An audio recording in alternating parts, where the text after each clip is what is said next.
Olá, eu sou a Renata Quadros e esse é o Recontando Casos, canal onde eu trago vocês aqui para a sala da minha casa e reconto um caso daquele jeitinho que a gente gosta, com bastante detalhes e vídeos longos. Muito obrigada por estarem novamente aqui comigo em mais uma terça-feira. Se você chegou aqui pela primeira vez, nunca me viu na vida, já tá achando o vídeo longo demais, já tá querendo sair do vídeo, calma. Fica aqui, assiste até o final. E se você gostar do vídeo de hoje, se inscreve no canal, vem fazer parte da nossa família e assiste aí todos os outros vídeos, que tem vídeo muito mais longo que esse. Se você achou esse longo, você vai ver que tem muito mais. A galera aqui do Recontando Casos é meio, sabe? Eles me pedem vídeos de 4 horas, 5 horas. Veja como é essa galera que tá aqui, tá? Então, sinta-se em casa e venha apreciar aqui os vídeos longos. Bom, por falar aqui em galera do Recontando Casos, né, gente? Mês que vem, maio, o canal vai completar 4 anos. Sim, 4 anos. Eu já tô aqui, né, nos pensamentos, o que eu vou fazer, porque tem que começar a pensar antes.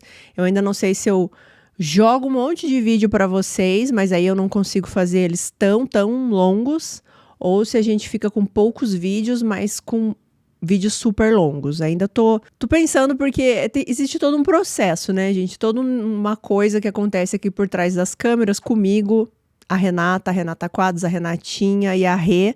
A gente se reúne, né, para ver se o que fica melhor. E é engraçado eu pensar isso, que o canal já vai fazer 4 anos, né, mês que vem. O tanto de coisa que já mudou desde então, assim, sabe? Cenário, coisas que eu testei e não deu certo, coisas que eu testei e deu certo, algumas formas aqui no vídeo, edição, enfim, né, muitas coisas mudam. E aí vocês veem sempre o resultado final, né, mas não vê tudo que se passa aqui por trás das câmeras. Então aqui tô pensando, tá? O que a gente vai fazer ainda em maio, mas com certeza a nossa live de aniversário vai acontecer, né? Isso tem que acontecer todos os anos.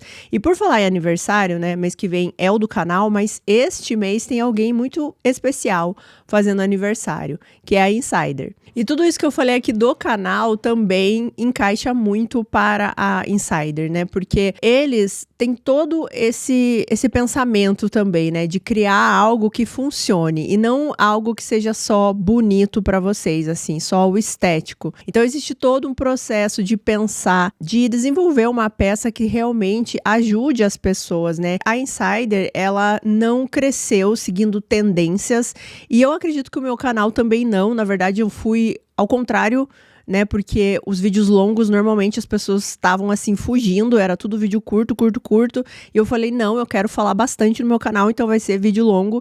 E a gente começa sempre a pensar em coisas que funcionem para pessoas específicas, assim, né, para pessoas que vão admirar esse trabalho e vão querer consumir, né, no meu caso, os vídeos, e no caso aqui da Insider, as peças da Insider, pessoas que querem que uma peça funcione ali no dia a dia, né, que não seja só bonita, que junte todas as coisas. E assim, se a peça não funciona, não continua. Mesma coisa aqui no canal. Eu já comecei algumas coisas aqui, vocês reclamaram, eu parei de fazer. E assim como aconteceram coisas que vocês elogiaram e eu continuo fazendo. Então, é legal eu estar comemorando o meu aniversário aqui do canal mês que vem, a Insider um mês antes, e a gente tá aqui trabalhando junto, e as peças deles fazem parte da minha rotina, vocês sabem, eu também divido isso com vocês lá no meu Instagram. E uma das coisas que eu mais gosto nas peças da Insider é que você coloca a peça, pronto, ela já funcionou. Não precisa ajeitar ela assim de uma forma específica para que ela fique legal, para que ela funcione. Não, é pegar do armário, colocar e você já tá se sentindo bem.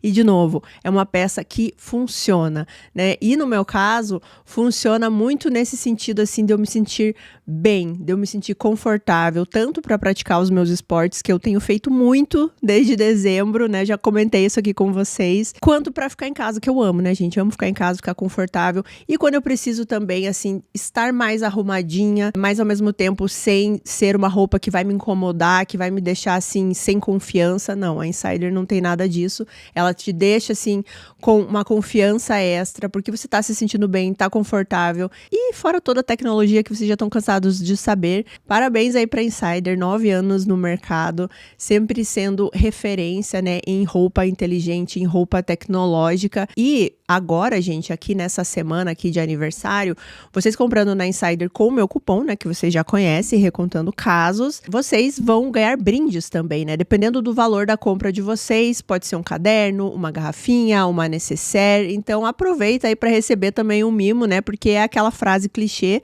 eles fazem aniversário, mas a gente que ganhou presente, né? Então usa o meu cupom, tá na descrição como sempre, no comentário fixado. Clica no link direto ou escreve lá recontando casos na hora de finalizar a compra, tá bom? Muito obrigada, Insider, por estar comigo aqui em mais um mês, em mais um vídeo. Eu fico muito feliz de estar participando desse momento, porque além de ser uma marca que eu realmente uso, a Insider é uma marca que segue apoiando aqui o canal, gente. Isso é muito importante. E agora comemorando o aniversário com vocês. E a gente quase que comemorou juntinho aí, hein? Quase que deu certo esse match aí, mas a gente já começa comemorando em abril, termina em maio, né? Essa parceria, ela faz sentido aqui dos dois lados, tá? E eu adoro. Dito isso, vamos para o caso de hoje. Bom, o caso de hoje, ele é recente, eu não conhecia. Ele foi julgado ano passado, em 2025, e eu juro assim que eu nem sei muito o que falar dele aqui nessa introdução. Ele é um daqueles casos que quando a gente termina assim de escutar sobre ele, a gente fica pensando, não é possível que isso aconteceu. Não é possível que alguém pensou sobre isso, que alguém foi até o limite do imaginável, achando que tudo daria certo no final. E chegar nesse limite, quando eu falo, é tirar a vida de alguém, né? Como se fosse uma solução que claramente não era, sabe? Esse é daqueles casos que a gente fica irritada no final. Então, sem mais demoras, hoje eu vou recontar para vocês o caso da Crystal Krug. A Crystal Krug nasceu no dia 24 de novembro de 1980 em Boulder, no Colorado. Inclusive, eu conheci essa cidade, gente, na minha última viagem, mas eu não tinha ideia desse caso. Ela cresceu em uma família muito presente com os pais Lars e Linda Grismerl. E desde cedo a Crystal foi descrita como uma pessoa extremamente gentil, generosa e com um senso de humor muito próprio. Ela era uma daquelas pessoas que contavam piadas e muitas vezes eram sem graça, e aí ela ria da piada sem graça dela, e aí as pessoas começavam a rir da risada dela contando a piada sem graça, sabe? Então, de qualquer forma, ela fazia as pessoas sorrirem. Outra característica muito citada aqui da Crystal é sobre a sua inteligência. Ela era uma pessoa muito inteligente desde sempre. Ela ia muito bem nas matérias como matemática, física, química e principalmente ciências. Na verdade, ciência é uma coisa que ela era muito apaixonada, porque ela falava que era a forma de explicar as coisas do mundo, assim. Mas ela também tinha um lado artístico muito forte, e uma das paixões da vida da Crystal era a dança moderna. Ela dizia que dançar fazia ela se sentir viva, e quem a via dançando conseguia claramente perceber isso. Sempre que ela estava ensaiando, aprendendo novos passos, ela simplesmente estava assim, no momento mais feliz do dia dela. E essa mistura aí da ciência com a sensibilidade artística da Crystal acompanhou ela por toda a sua vida. Quando chegou a hora da Crystal escolher por qual caminho ela seguiria, qual a profissão, a carreira, ela não tinha dúvidas. Ela queria se tornar uma engenheira bioquímica. Ela conseguiu na época uma bolsa para a Colorado School of Mines, uma das melhores escolas de engenharia do país, e depois ela transferiu-se para a Universidade do Colorado, ali na cidade de Boulder mesmo, onde ela se formou. Depois que ela se formou, ela conseguiu um emprego que para ela foi perfeito. Ela começou a trabalhar em uma empresa de tecnologia científica bastante conhecida ali na região, e essa empresa, ela desenvolvia instrumentos de laboratório e softwares usados em escolas e empresas ao redor do mundo. Então, desde o primeiro dia, ela se dedicou muito a esse trabalho, era realmente uma coisa que ela gostava muito e, claro, ela se destacou, ela amava o que fazia. Mesmo com a sua carreira crescendo, decolando, e ela sempre ligada aí com assuntos bastante complexos, né? Ela nunca deixou de lado a sua vida pessoal, ela nunca deixou de aproveitar as coisas simples do dia a dia. Ela gostava de estar com os amigos, de sair, de falar com o pai e com a mãe também. Aliás, uma das coisas que ela mais gostava de fazer com o pai era ficar na garagem da casa dele, mexendo em carros clássicos antigos que ele tinha. Então, ela ficava o tempo inteiro ali, assim, andando com esses carros, consertando uma peça ou outra, ajudando o pai. E durante todo esse processo, ela gostava também de compartilhar tudo que estava acontecendo na vida dela com o pai e passar, né, esse tempo de qualidade ali com a família. Eu não consegui exatamente a informação assim precisa, mas pelo que dá para entender, em algum momento aqui os pais da Crystal, eles se separam, o Lars e a Linda. O Lars, ele se casa novamente, então a Crystal, ela tinha uma madrasta, o pai e a mãe. Mas todo mundo se dava bem, a Crystal tinha uma ótima relação com o pai e a madrasta e também com a mãe. E ela tinha pelo menos uma irmã, porque essa irmã fala bastante aí nos documentários, mas eu não consegui também muitas informações adicionais aí da família da Crystal, né? Se ela tinha mais irmãos, porque os pais se separaram, enfim, mas também não vai fazer aqui diferença pro caso. Bom, no início dos anos 2000 foi quando a Crystal conheceu o seu futuro marido, o Daniel Krug. O Daniel, ele também era um engenheiro e o relacionamento dos dois avançou muito rapidamente e logo ficou sério. Em 2007, ou seja, 7 anos depois que eles iniciaram o namoro, eles decidiram oficializar tudo isso e eles se casaram. Nos anos seguintes, eles tiveram 3 filhos, 2 meninas e um menino. E a Crystal mergulhou completamente aí no papel de mãe, né? E ela amava esse papel de mãe. Segundo o pai da Crystal, o Lars, ela fazia questão de envolver os filhos em tudo, levava eles para todos os lugares, colocava eles nas atividades e participava das atividades também. Então ela era uma mãe muito dedicada e junto com isso ela não parou de trabalhar e de fazer as coisas dela, né? Então ela sempre estava se dividindo em 1000 coisas ao mesmo tempo e ela dava conta de tudo. Então agora a gente dá um salto aqui um pouquinho na linha do tempo da Crystal e a gente vai para 2023, né? Bem recente. Em 2023, a Crystal estava com 43 anos, o marido dela também, o Daniel, eles tinham a mesma idade. Os filhos, né, ainda moravam ali com o casal. Ela continuava trabalhando, o Daniel também, os dois estabelecidos ali, cada um, né, na sua empresa, nas suas carreiras. Os dois eram engenheiros, só que pelo que eu pude entender, trabalhavam em empresas diferentes. Tudo parecia muito tranquilo aqui, só que aí, gente, no dia 2 de outubro de 2023, a Crystal, ela recebeu uma mensagem no celular dela. E era um número desconhecido, ela não tinha esse contato no celular. Só que quando ela foi ler a mensagem, ela percebeu que a mensagem era de um ex-namorado dela, chamado Anthony Holland. E só para vocês terem uma noção, gente, esse ex-namorado é de antes do Daniel, né, do marido dela. Ela conheceu o Daniel em 2000 e ela namorou com esse Anthony um pouquinho antes, ali em 1999 e até onde eu pude checar, foi um namoro que começou em 99 e terminou em 2000.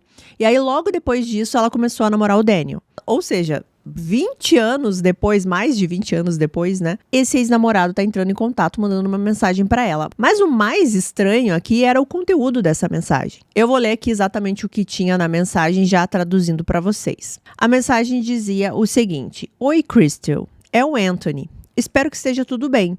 Eu procurei por você. Eu vou a Boulder, né, que era a cidade onde ela morava, a cada 2 semanas mais ou menos. E eu pensei que a gente podia ficar junto. Topa? Gente, era uma mensagem totalmente aleatória.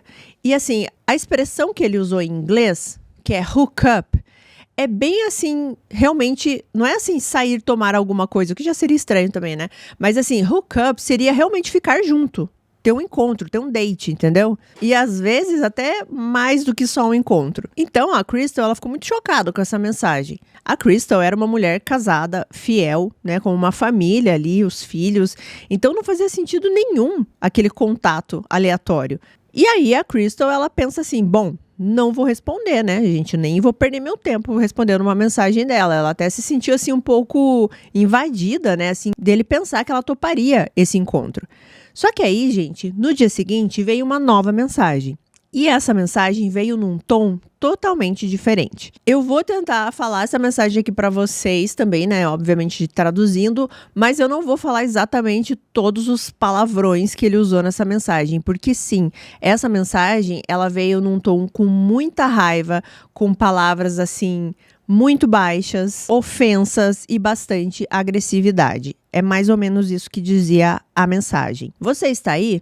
Você deveria ter aceitado quando eu te ofereci uma transa por pena. Que pena? Tanto faz. Eu vi as suas fotos. Você engordou. Aposto que o seu marido perdedor nem vai querer você, sua gorda burra. E aí no final ele ainda fala assim: você deveria tirar a sua própria vida. Não me faça perder tempo. Ou seja, gente, uma coisa escalonou aqui para outra, assim, de uma forma que não tem nem como a gente entender o que aconteceu aqui, né? Ele primeiro, já foi estranha aquela primeira mensagem, né?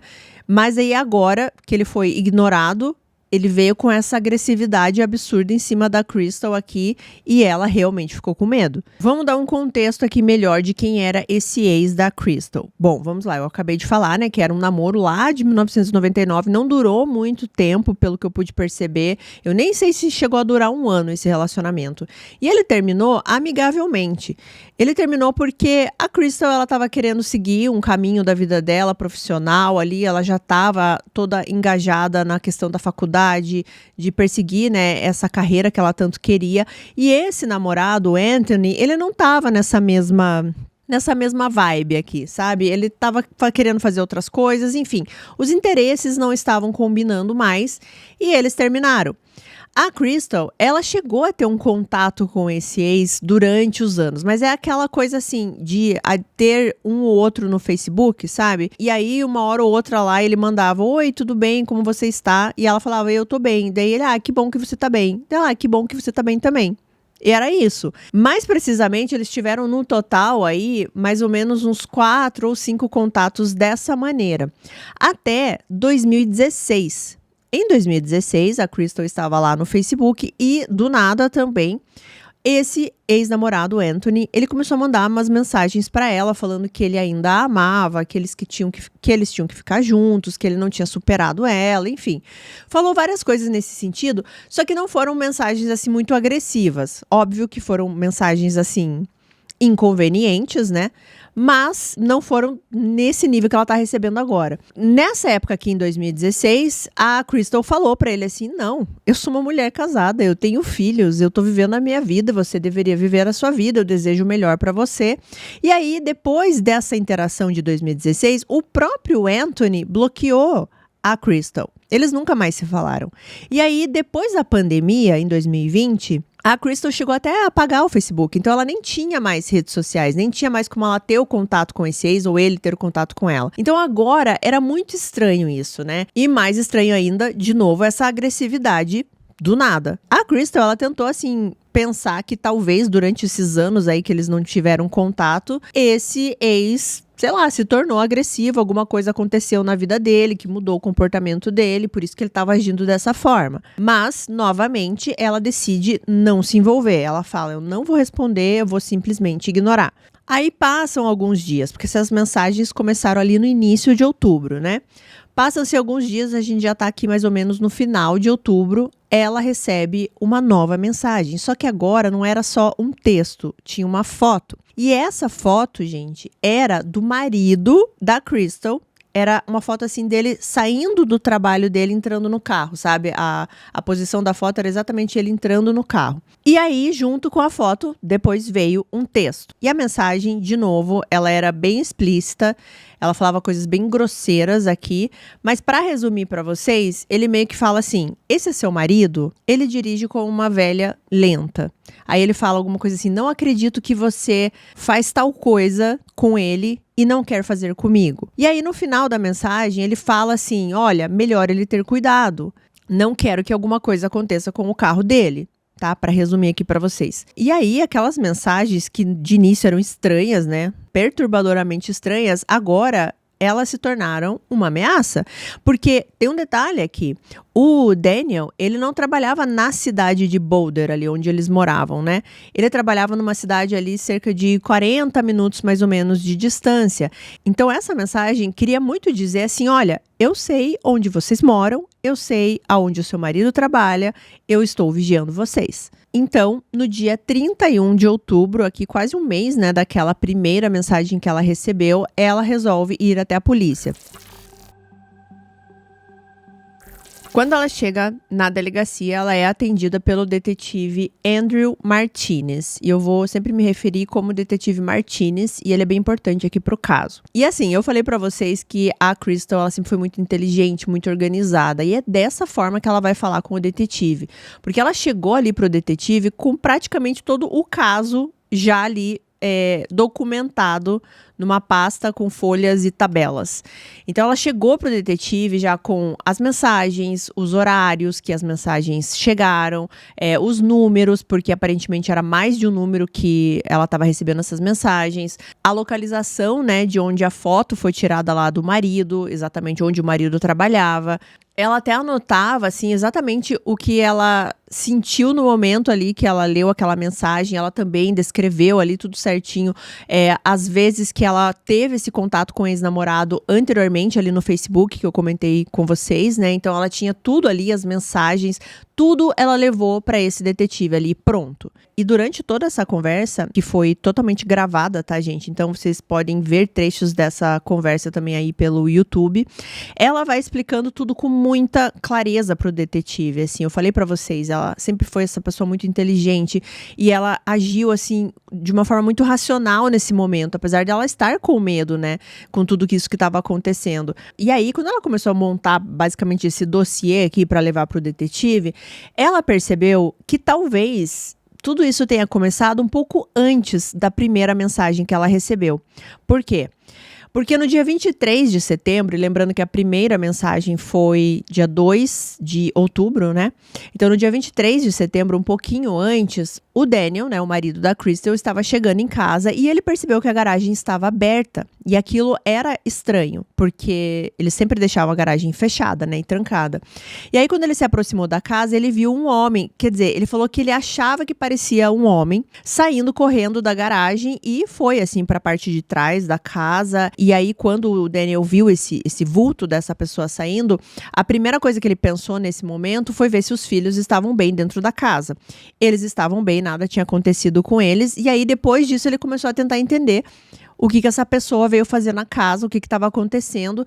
E a única coisa que ele sentiu falta na casa foi uma chave reserva que eles tinham da garagem, da própria garagem ali. A única coisa que ele sentiu falta. E aí ele chama a polícia.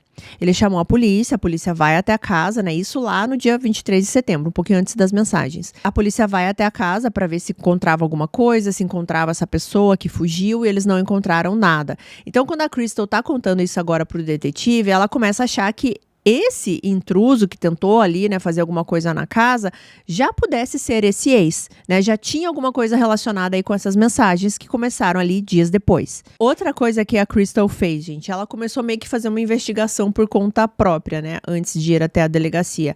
Ela começou a tentar encontrar o Anthony, esse ex dela, né? Ela conseguiu alguns endereços que ele já tinha morado, só que ela não podia dizer exatamente assim onde ele estava morando, porque aparentemente ele era uma pessoa que se mudava muito, que ficava numa cidade um tempo, depois ia para outra, mas as últimas localizações que ela tinha era no estado de Utah. Só que agora ficava claro que ele não estava mais em Utah, né? Ele estava ali no Colorado. Inclusive, deveria estar até em alguma cidade próxima ou até mesmo ali na cidade onde eles moravam.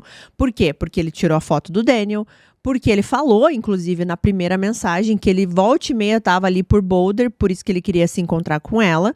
E também tem esse fato aí do intruso, que poderia ser ele, né? Então, ele deveria estar por perto. Bom, então, agora aqui no início de novembro, no dia 2 de novembro, uma investigação realmente começou em cima desse caso, porque o detetive, ele percebeu realmente que tinha alguma coisa estranha aqui, né? Eram muitos fatos aqui, tudo que a Crystal mostrou pra ele ali, né? Toda a quantidade de informações, tudo realmente parecia muito estranho, ele precisava investigar. E aí, nesse ponto, a Crystal, ela até sentiu um certo alívio, né, que agora alguém iria ajudá-la, e durante os primeiros dias aqui de novembro, parece que as mensagens tinham parado, mas não demorou muito para elas retornarem, e agora ele não estava mais entrando em contato por telefone, pelo menos nessa hora aqui, né, ele mandou e-mail. Em um desses e-mails, porque eram vários, tá, gente? Eu não vou descrever todos aqui pra vocês, mas em um desses e-mails, ele foi bem específico, dizendo pra ela assim: olha, a sua placa expirou. O documento do carro, a placa, né? Eu não sei como é que funciona essa parte nos Estados Unidos, mas aqui seria como se o licenciamento estivesse vencido. E aí ele falava assim, né? Olha, sua placa expirou, você precisa resolver isso. E aí sempre vinha com alguma coisa, alguma ofensa, e sempre uma ofensa com um contexto sexual muito pesado, assim, muito gráfico também. O mais assustador, gente, não era a mensagem em si, né? Ou ela estar recebendo mais um e-mail desse ex-maluco. O mais preocupante foi que ela foi verificar se a placa dela realmente estava vencida. E estava. Como esse ex tinha todas essas informações? Como ele sabia tanto assim da vida dela? E as mensagens, gente, não paravam. No dia seguinte, ela começou a receber uma foto meio explícita que parecia do órgão genital desse ex, né, do Anthony. No outro era uma imagem assim meio desfocada de alguém sem camisa, tudo meio granulado, não dava para identificar muito bem. E tudo era muito invasivo, sabe? Muito perturbador. Como eu falei para vocês, sempre muito gráfico também. Teve um dia, gente, que ela recebeu uma mensagem no celular ali mesmo, de um outro número, tá? Desconhecido, não era de números que ela já tinha recebido mensagens aí do ex. Era uma pessoa falando que tinha visto o número dela em um anúncio, e era um anúncio, como é que eu vou explicar pra vocês? Era um anúncio como se ela tivesse colocado esse anúncio, tá? Procurando vários parceiros sexuais ao mesmo tempo. O ex, né, o Anthony, ele colocou o telefone da Crystal em um anúncio falando que ela queria ter relações sexuais com mais de 10 homens, se não me engano eram 20 homens que estava escrito no anúncio. E aí essa pessoa está ligando para Crystal para falar, olha, eu vi aqui no anúncio, eu quero participar disso aí. A Crystal não sabia mais o que podia piorar aqui, né? Porque esse ex-namorado aqui, ele estava sendo muito criativo, né? Na forma aqui de perturbar a Crystal. Eram ameaças, essas mensagens assim com conteúdo bem grotesco falando dela, ofensas. Agora colocando o número dela aí em algum portal, alguma coisa de internet relacionado também, né? A coisas sexuais. Tudo sempre era relacionado a isso. Sempre algo muito pesado. E aí o detetive Martinez, ele chama novamente a Crystal para conversar sobre tudo que está acontecendo, para ela atualizar também, né, dessas novas mensagens que ela tá recebendo, os e-mails. Ela tava o tempo inteiro aqui entregando, né, pro detetive aqui tudo o que estava acontecendo na vida dela. Só que assim, gente, na prática, nada tá sendo muito feito aqui nessa investigação, sabe? O detetive Martinez, ele tava ali o tempo inteiro para escutá-la, para organizar essas informações, para tentar pensar no melhor caminho. Mas assim, quando você queria ali alguma coisa sendo realmente feita para que essas mensagens parassem, para que alguém encontrasse o Anthony, nada acontecia. Mas as coisas vão piorar, gente, porque teve um dia que ainda em novembro que a Crystal, ela tinha uma consulta no dentista, ela vai até esse dentista. E aí, quando ela tá saindo da consulta ali, tentando viver o dia dela normalmente, ela recebe uma nova mensagem do Anthony. E nessa mensagem, ele diz exatamente isso. Olha, eu sei que você foi no dentista. E aí, junto com isso, mais um monte de falas agressivas, nojentas, enfim, tudo que eu já falei pra vocês. Nesse ponto aqui, a Crystal, ela ficou apavorada. Apavorada, eu também, né? Quem não ficaria apavorada nesse momento quando você percebe que você está sendo seguida, que você está sendo observada e você não sabe exatamente onde essa pessoa está. Então, ela imediatamente liga para o detetive Martinez, ela vai para a casa dela, né? Liga para o detetive vai até a casa da Crystal porque ela queria que ele olhasse no carro dela se tinha algum tipo de rastreador. De alguma forma, essa pessoa estava sabendo onde ela estava indo, né?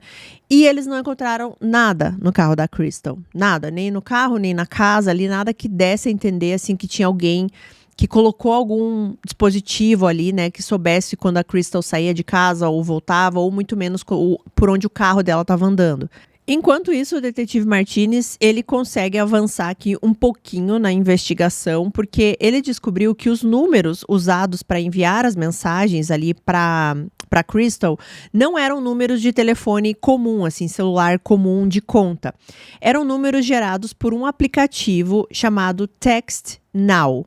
Eu não sei se existe esse tipo de serviço de aplicativo aqui, mas esse Text Now lá nos Estados Unidos, é um aplicativo que ele cria números temporários, gente. Eu achei uma loucura isso. Então, assim, você baixa o aplicativo, ele vai gerar um número de telefone para você. Você consegue usar esse número, mandar mensagem, fazer uma ligação, e depois esse número não existe mais, entendeu? Você pode gerar um outro número para ligar para uma outra pessoa. Enfim, é quase como quando a gente gera número de cartão de crédito online, né? Cada um para fazer uma compra, para que ninguém rastreie o teu cartão ou ninguém clone o teu cartão, né? É mais ou menos isso, só que com o número de telefone. Cada hora você pode gerar fazer o que você quer fazer e depois descartar esse número. Então, o que significava que a busca seria ainda mais difícil, né? Porque eram números aleatórios, eram números criados ali, mandavam uma, duas mensagens e depois esse número não existia mais. Esses números, eles precisavam funcionar só no Wi-Fi, então não tinha nenhum chip de celular, não tinha nenhuma conta de celular atrelada a esses números, o que dificultava muito também. Mas uma coisa também que eles conseguiram verificar nesses dados de celular aí é que uma operadora estava associada a esses números, a alguns desses números que estavam sendo usados para mandar as mensagens para Crystal, que era a Verizon ou Verizon, enfim. Eu falei dessa empresa em algum caso aí recente, né? Só que aí entra um problema que a gente já viu também aqui em alguns casos, né? Para avançar aqui, para conseguir essas informações, normalmente o detetive precisa de mandados judiciais, né, para acessar os dados de e-mails, informações de operadoras, dados do aplicativo, e tudo isso leva um tempo. E às vezes as empresas demoram realmente para responder, assim, dificultam um pouco isso, né? Às vezes elas resistem a entregar os dados. Então, o detetive Martinez, ele entrou aí num processo burocrático para conseguir os dados, tanto da TextNow, né, esse aplicativo que eu falei para vocês, o da Verizon, né, que é a operadora, e o Google também, porque ela estava recebendo e-mails, né, e esses e-mails eram do Gmail. Mas enquanto isso não acontecia, a Crystal, ela estava tentando ali investigar por conta própria. Ela contrata, gente, um detetive particular. E nesse ponto ela já estava em pânico. Esse detetive particular, ele consegue um endereço que o Anthony estava morando. E pelo que eu entendi, era realmente assim, o endereço mais correto dele, sabe? O mais provável que ele ainda estivesse morando, ou pelo menos era o último endereço listado com o nome dele. Quando ela recebe essa informação, ela vai até o detetive Martinez e fala: olha, vão nesse endereço, alguma coisa vocês vão encontrar lá. Só que a resposta que ela teve do detetive não era exatamente o que ela esperava, porque o detetive, ele explicou que eles não queriam agir assim imediatamente, por impulso, chegar na casa, nesse endereço, né, pelo menos que poderia ser a casa do Anthony. A prioridade era reunir o máximo de provas possível, construir um caso sólido contra o Anthony, para que daí sim eles fossem até ele, né? E aí eles já fossem com o mandado de prisão em mãos, porque se eles fossem cedo demais, né, sem esse mandado, sem todas essas provas, eles simplesmente poderiam negar tudo e desaparecer. Então o medo aqui do detetive era exatamente esse, assim, eles não tinham muita coisa para realmente provar que esse ex estava fazendo tudo isso, né? E aí eles iriam chegar na casa dele, eles poderiam espantar, ele poderia fugir, ou pior, ele poderia ter atitudes muito mais drásticas e muito mais violentas, porque o detetive Martinez, ele falou isso em um dos documentários, né? Que em alguns casos isso acontece. Quando o stalker se sente ali pressionado pela polícia, algo muito pior pode acontecer. Então a decisão aqui foi esperar, né? Só que, enquanto tudo isso aqui está acontecendo, as empresas não mandam os dados, o detetive também quer esperar, a Crystal continuava vivendo aquilo todos os dias, aquele medo, né? O tempo inteiro, que parecia que ela tinha perdido o controle da própria vida. E alguns dias, assim, a Crystal, ela até ficava sem receber mensagens, sabe? Ou e-mails. E ela até pensava assim, ai, acho que ele desistiu, acho que não vai mais acontecer nada, enfim, né? Só que aí, dava 2, 3, 4 dias sem mensagem, ela recebia de novo. E teve um dia que, ainda em novembro aqui, ela recebeu um e-mail. E era um e-mail, assim, gigantesco. O conteúdo dessa mensagem, desse e-mail, misturava obsessão, delírio, sexualização, como eu já falei pra vocês, e principalmente uma ameaça muito clara que o Anthony estava fazendo. O Anthony, ele fala de uma forma assim, como se o marido da Crystal, o Daniel, estivesse impedindo que os dois fossem felizes. Ele era o problema. E aí o que ele falava nessa mensagem longa, assim? Ele ficava falando várias vezes a mesma coisa de formas diferentes, né? E engraçado que junto com isso, sempre ofendendo também a Crystal, falando muito mal do Daniel também. Ele falava assim, olha, se você quiser, eu dou um jeito nele pra você. Eu sei a hora que ele sai do trabalho, eu sei a hora que ele entra no trabalho, eu posso fazer tudo parecer muito simples e eu posso sumir com ele. E aí a gente pode ser feliz. Essa era meio que a ideia aqui desse e-mail, sabe? Esse delírio dele de que era só a Crystal falar assim, olha, não quero mais o Daniel. E aí, o Anthony daria um jeito. De novo, né? Obviamente, a Crystal entra em pânico, porque cada vez essa ameaça parecia estar se aproximando mais dela ali, da rotina deles, né? Das pessoas que ela convivia, do marido. E aí, qual era o medo dela? Que horas essas ameaças vão chegar aos meus filhos? Né? Esse era um medo muito constante dela. De novo, a Crystal liga para a polícia, fala com o detetive Martinez, eles mandam uma equipe lá pro trabalho do Daniel para ver se tinha alguma coisa acontecendo lá. O Daniel estava trabalhando e eles não encontram nada lá, também não encontram assim ninguém vigiando, nenhum carro suspeito, nada. Então era uma ameaça muito verdadeira, mas ao mesmo tempo era uma ameaça meio que invisível, porque eles não conseguiam encontrar nada, não conseguiam ter nenhuma evidência física. Sempre parecia que o Anthony estava na frente da investigação. E enquanto isso, a vida da Crystal foi se transformando completamente. Ela já não era mais a mesma pessoa. Ela começou a viver em estado constante de alerta.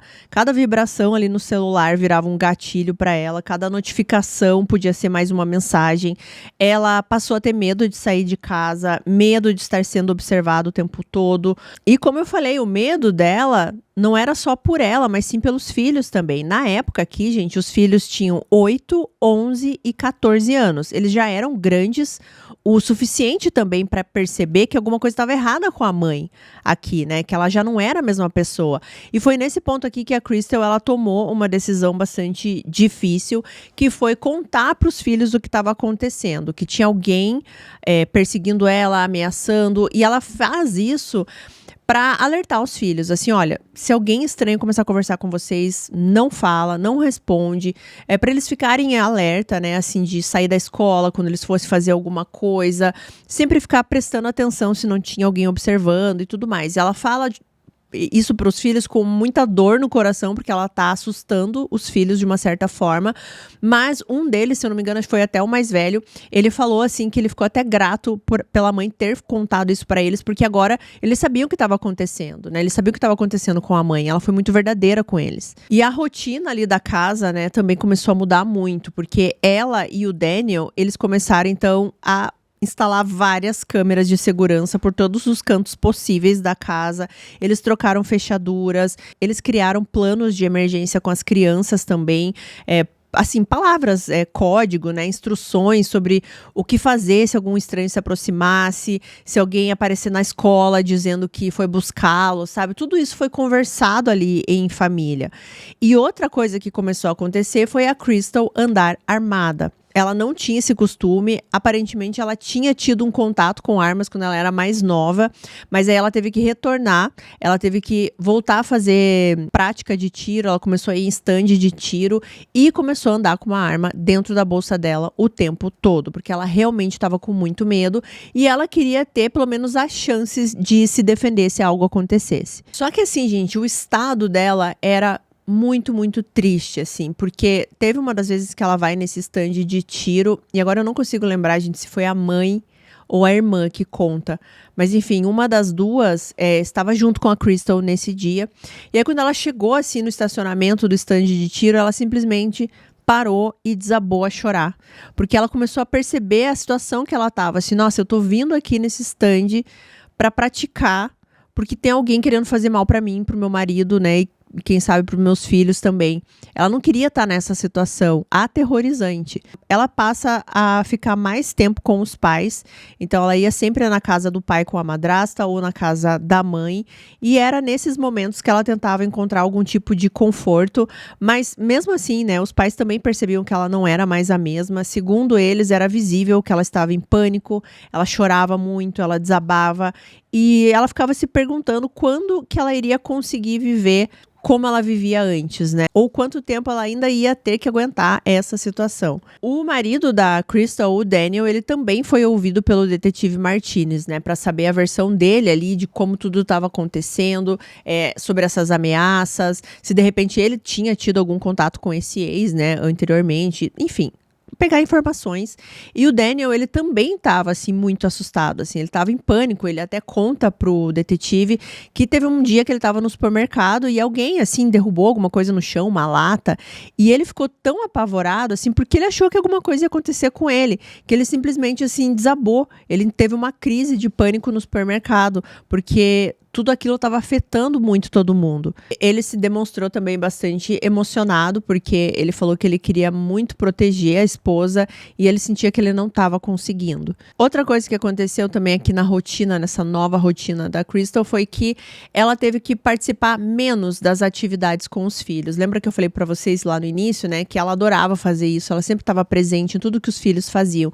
Mas agora, para ela, isso poderia representar um perigo para os filhos. Então, por exemplo, quando uma das filhas ali tinha apresentação de dança, que era uma coisa que ela amava, porque a dança também fazia muito parte da vida da Crystal, ela não ia mais. Só que, por outro lado, ela estava, assim, devastada de estar perdendo esses momentos com os filhos por causa de uma pessoa do passado dela que ela não falava há mais de 20 anos.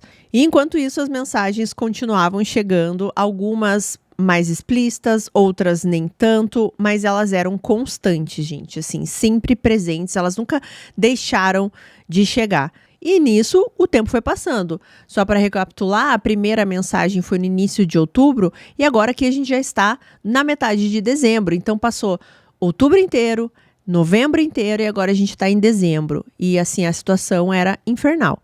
Tem um registro particularmente triste da Crystal no dia 13 de dezembro de 2023.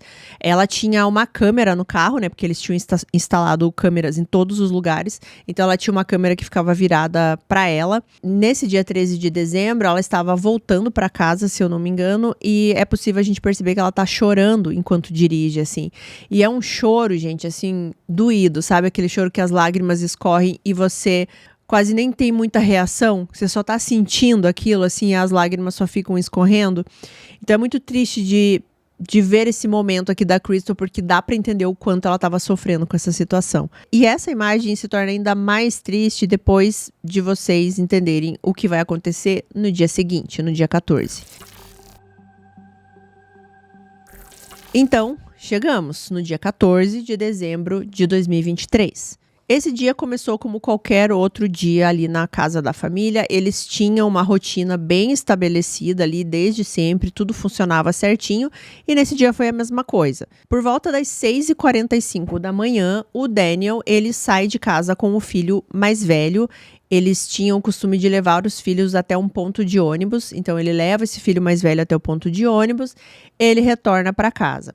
Logo depois, por volta das 7h40 mais ou menos da manhã, a Crystal sai de casa porque ela vai levar os dois filhos mais novos também para esse ponto de ônibus ou para a escola, não sei exatamente, mas eles tinham esse compromisso, né? E também depois ela retorna para casa ali um pouquinho antes das 8 da manhã. Era um trajeto bem rápido, pelo que dá para perceber, né? Ela sai às 7h40, antes das 8 ela já tá em casa de novo. Às 8h24 da manhã, o Daniel sai para trabalhar, né? E quando eu falo que eles saem e voltam, eles sempre estão saindo de carro, tá? Cada um tinha um carro ali, né? Então, primeiro sai o carro do Daniel, ele volta, depois a Crystal sai e volta, e agora o Daniel tá saindo de novo para ir trabalhar às 8h24. O trajeto que o Daniel fazia pro trabalho demorava cerca de 40 minutos, né? Porque eu falei para vocês que era em outra cidade. Quando ele tava quase chegando na outra cidade, já era por volta ali das 8h50, mais ou menos, um pouquinho mais, ele recebe uma mensagem da Crystal.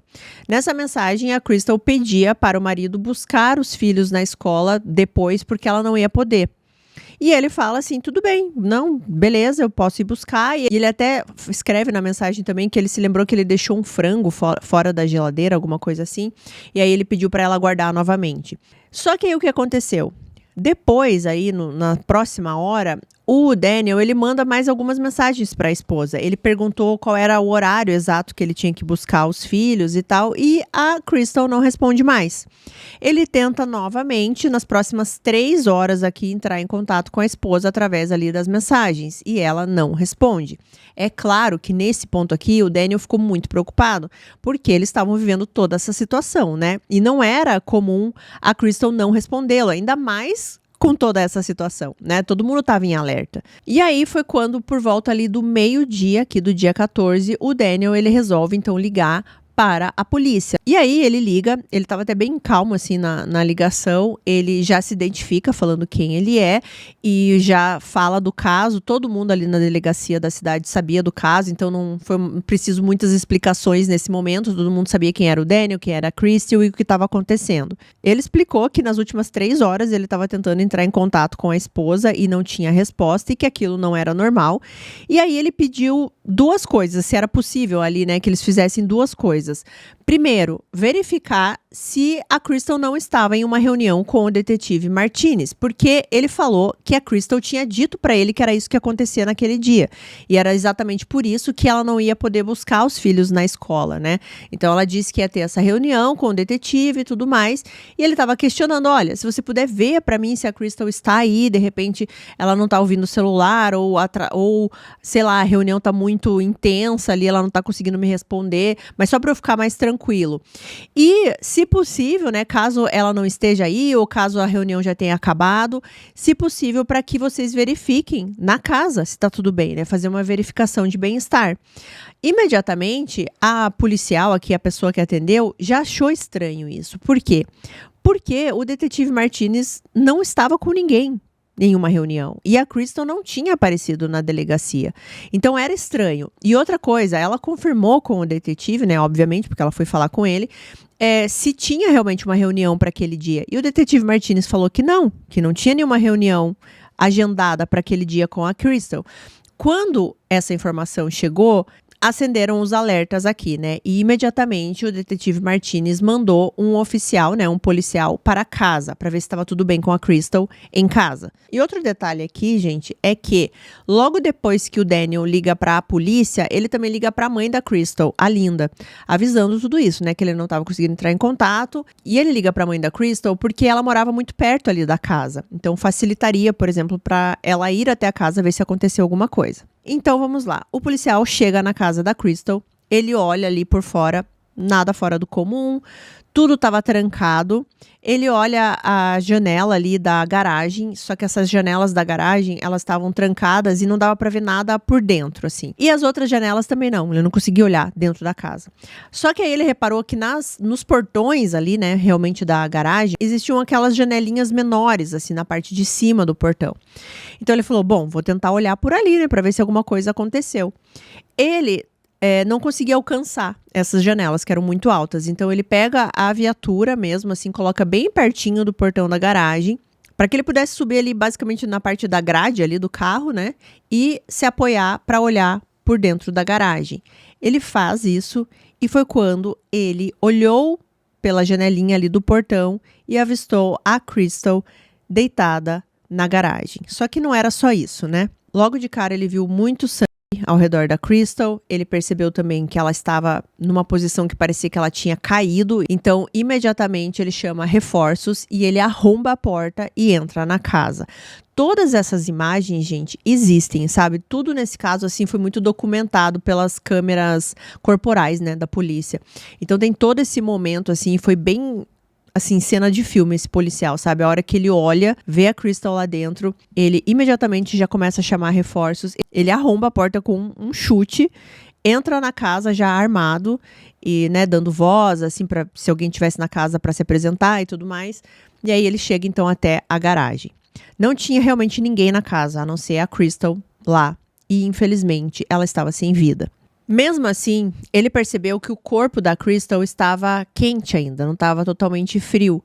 Então, ele tentou fazer ali a manobra, né, de reanimação. Ele não teve sucesso, os paramédicos também chegaram nesse ponto e também não conseguiram fazer nada. E não havia dúvidas, aquilo não era um acidente, era um assassinato.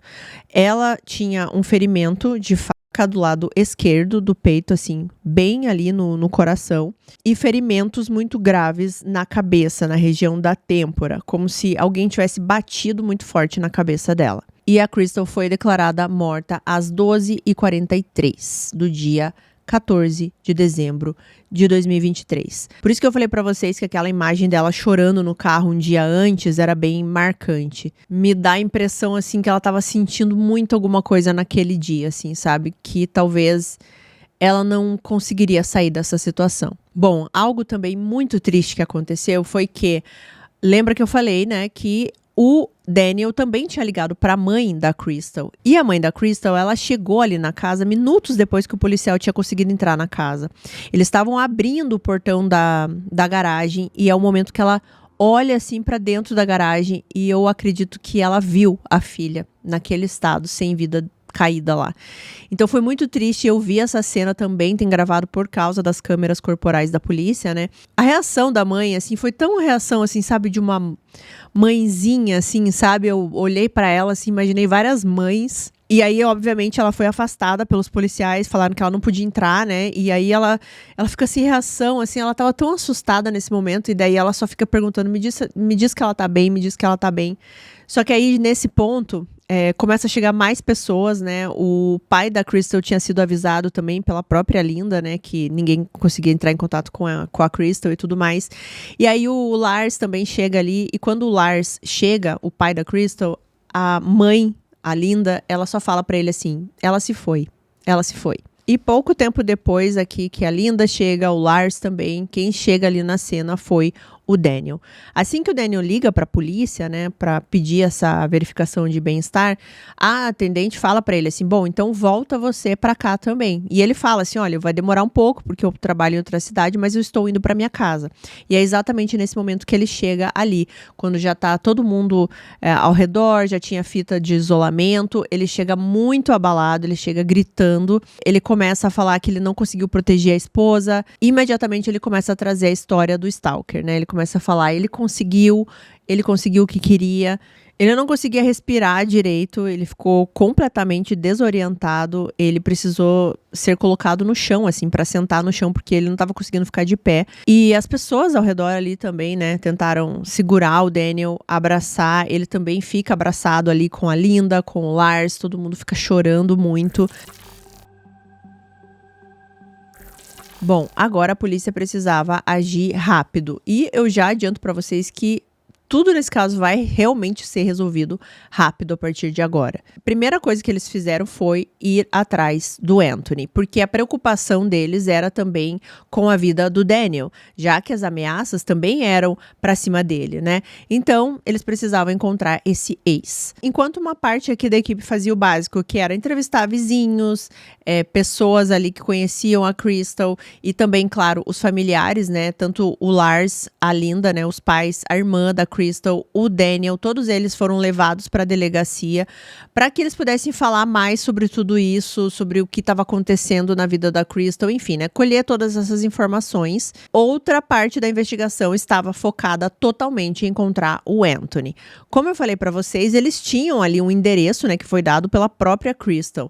Só que esse endereço não era assim certeza que o Anthony poderia estar morando lá. Mas eles conseguiram um outro dado importante, que foi uma placa de carro. E essa placa de carro estava, né, no nome do Anthony. Quando eles vão verificar essa placa, eles conseguem também um endereço. Eu não sei se era o mesmo endereço que a Crystal tinha dado, se era um outro endereço, mas também era um endereço em Utah. Eles entram em contato com a polícia lá de Utah, na verdade era uma cidade chamada Eagle Mountain, perto de Salt Lake City. Então eles entram em contato com a polícia de lá, explicando todo o caso e falando para eles irem até o endereço para colher mais informações desse Anthony. Poucas horas depois, gente, tudo agora vai acontecer muito rápido, assim, ó, foi pouquíssimas horas depois que eles encontram o corpo da Crystal, já tinha uma equipe de polícia batendo na casa do Anthony. Quando eles chegam lá, eles batem lá na porta, né, e o Anthony estava em casa. Ele pareceu um pouco confuso quando os policiais chegaram até a casa dele. Ele não estava entendendo nada do que estava acontecendo, o que os policiais estavam fazendo ali, mas ele percebeu que talvez ele estivesse um pouco encrencado, né? Porque eram muitos policiais. Os policiais, então, começaram com algumas perguntas bem diretas, assim. Só que, ao mesmo tempo, eles não contaram tudo, tá? Eles perguntaram se ele conhecia a Crystal Krug. Ele respondeu que sim, que ela tinha sido, né, a primeira namorada dele, ainda na época lá da escola, ensino médio. E aí veio a pergunta-chave que eles fizeram para o Anthony. Quando foi a última vez que você falou com ela? Ele disse que fazia já muito tempo. Ele falou que tinha sido por volta ali de 2014, 2016, e não lembrava muito bem. Ele falou que nesse dia que ele entrou em contato com ela, que foi a última vez, ele tinha bebido um pouco. E ele entrou em contato com ela, começou a falar várias coisas, que ele ainda gostava dela, enfim. E aí a Crystal falou, né, que ela era uma mulher casada já, com filhos, e que eles não deveriam estar conversando sobre aquilo. Ele ficou com muita vergonha da atitude que ele teve, né, de mandar mensagem pra ela bêbado. Ele bloqueou a Crystal e depois eles nunca mais se falaram. Ele também admitiu aqui para os policiais que esse relacionamento que ele teve com a Crystal foi muito marcante, que ele sofreu muito quando acabou, que demorou para superar, inclusive, mas que depois disso ele seguiu a vida dele. Ele nunca mais teve contato com ela depois dessa vez, né, que ele bloqueou ela.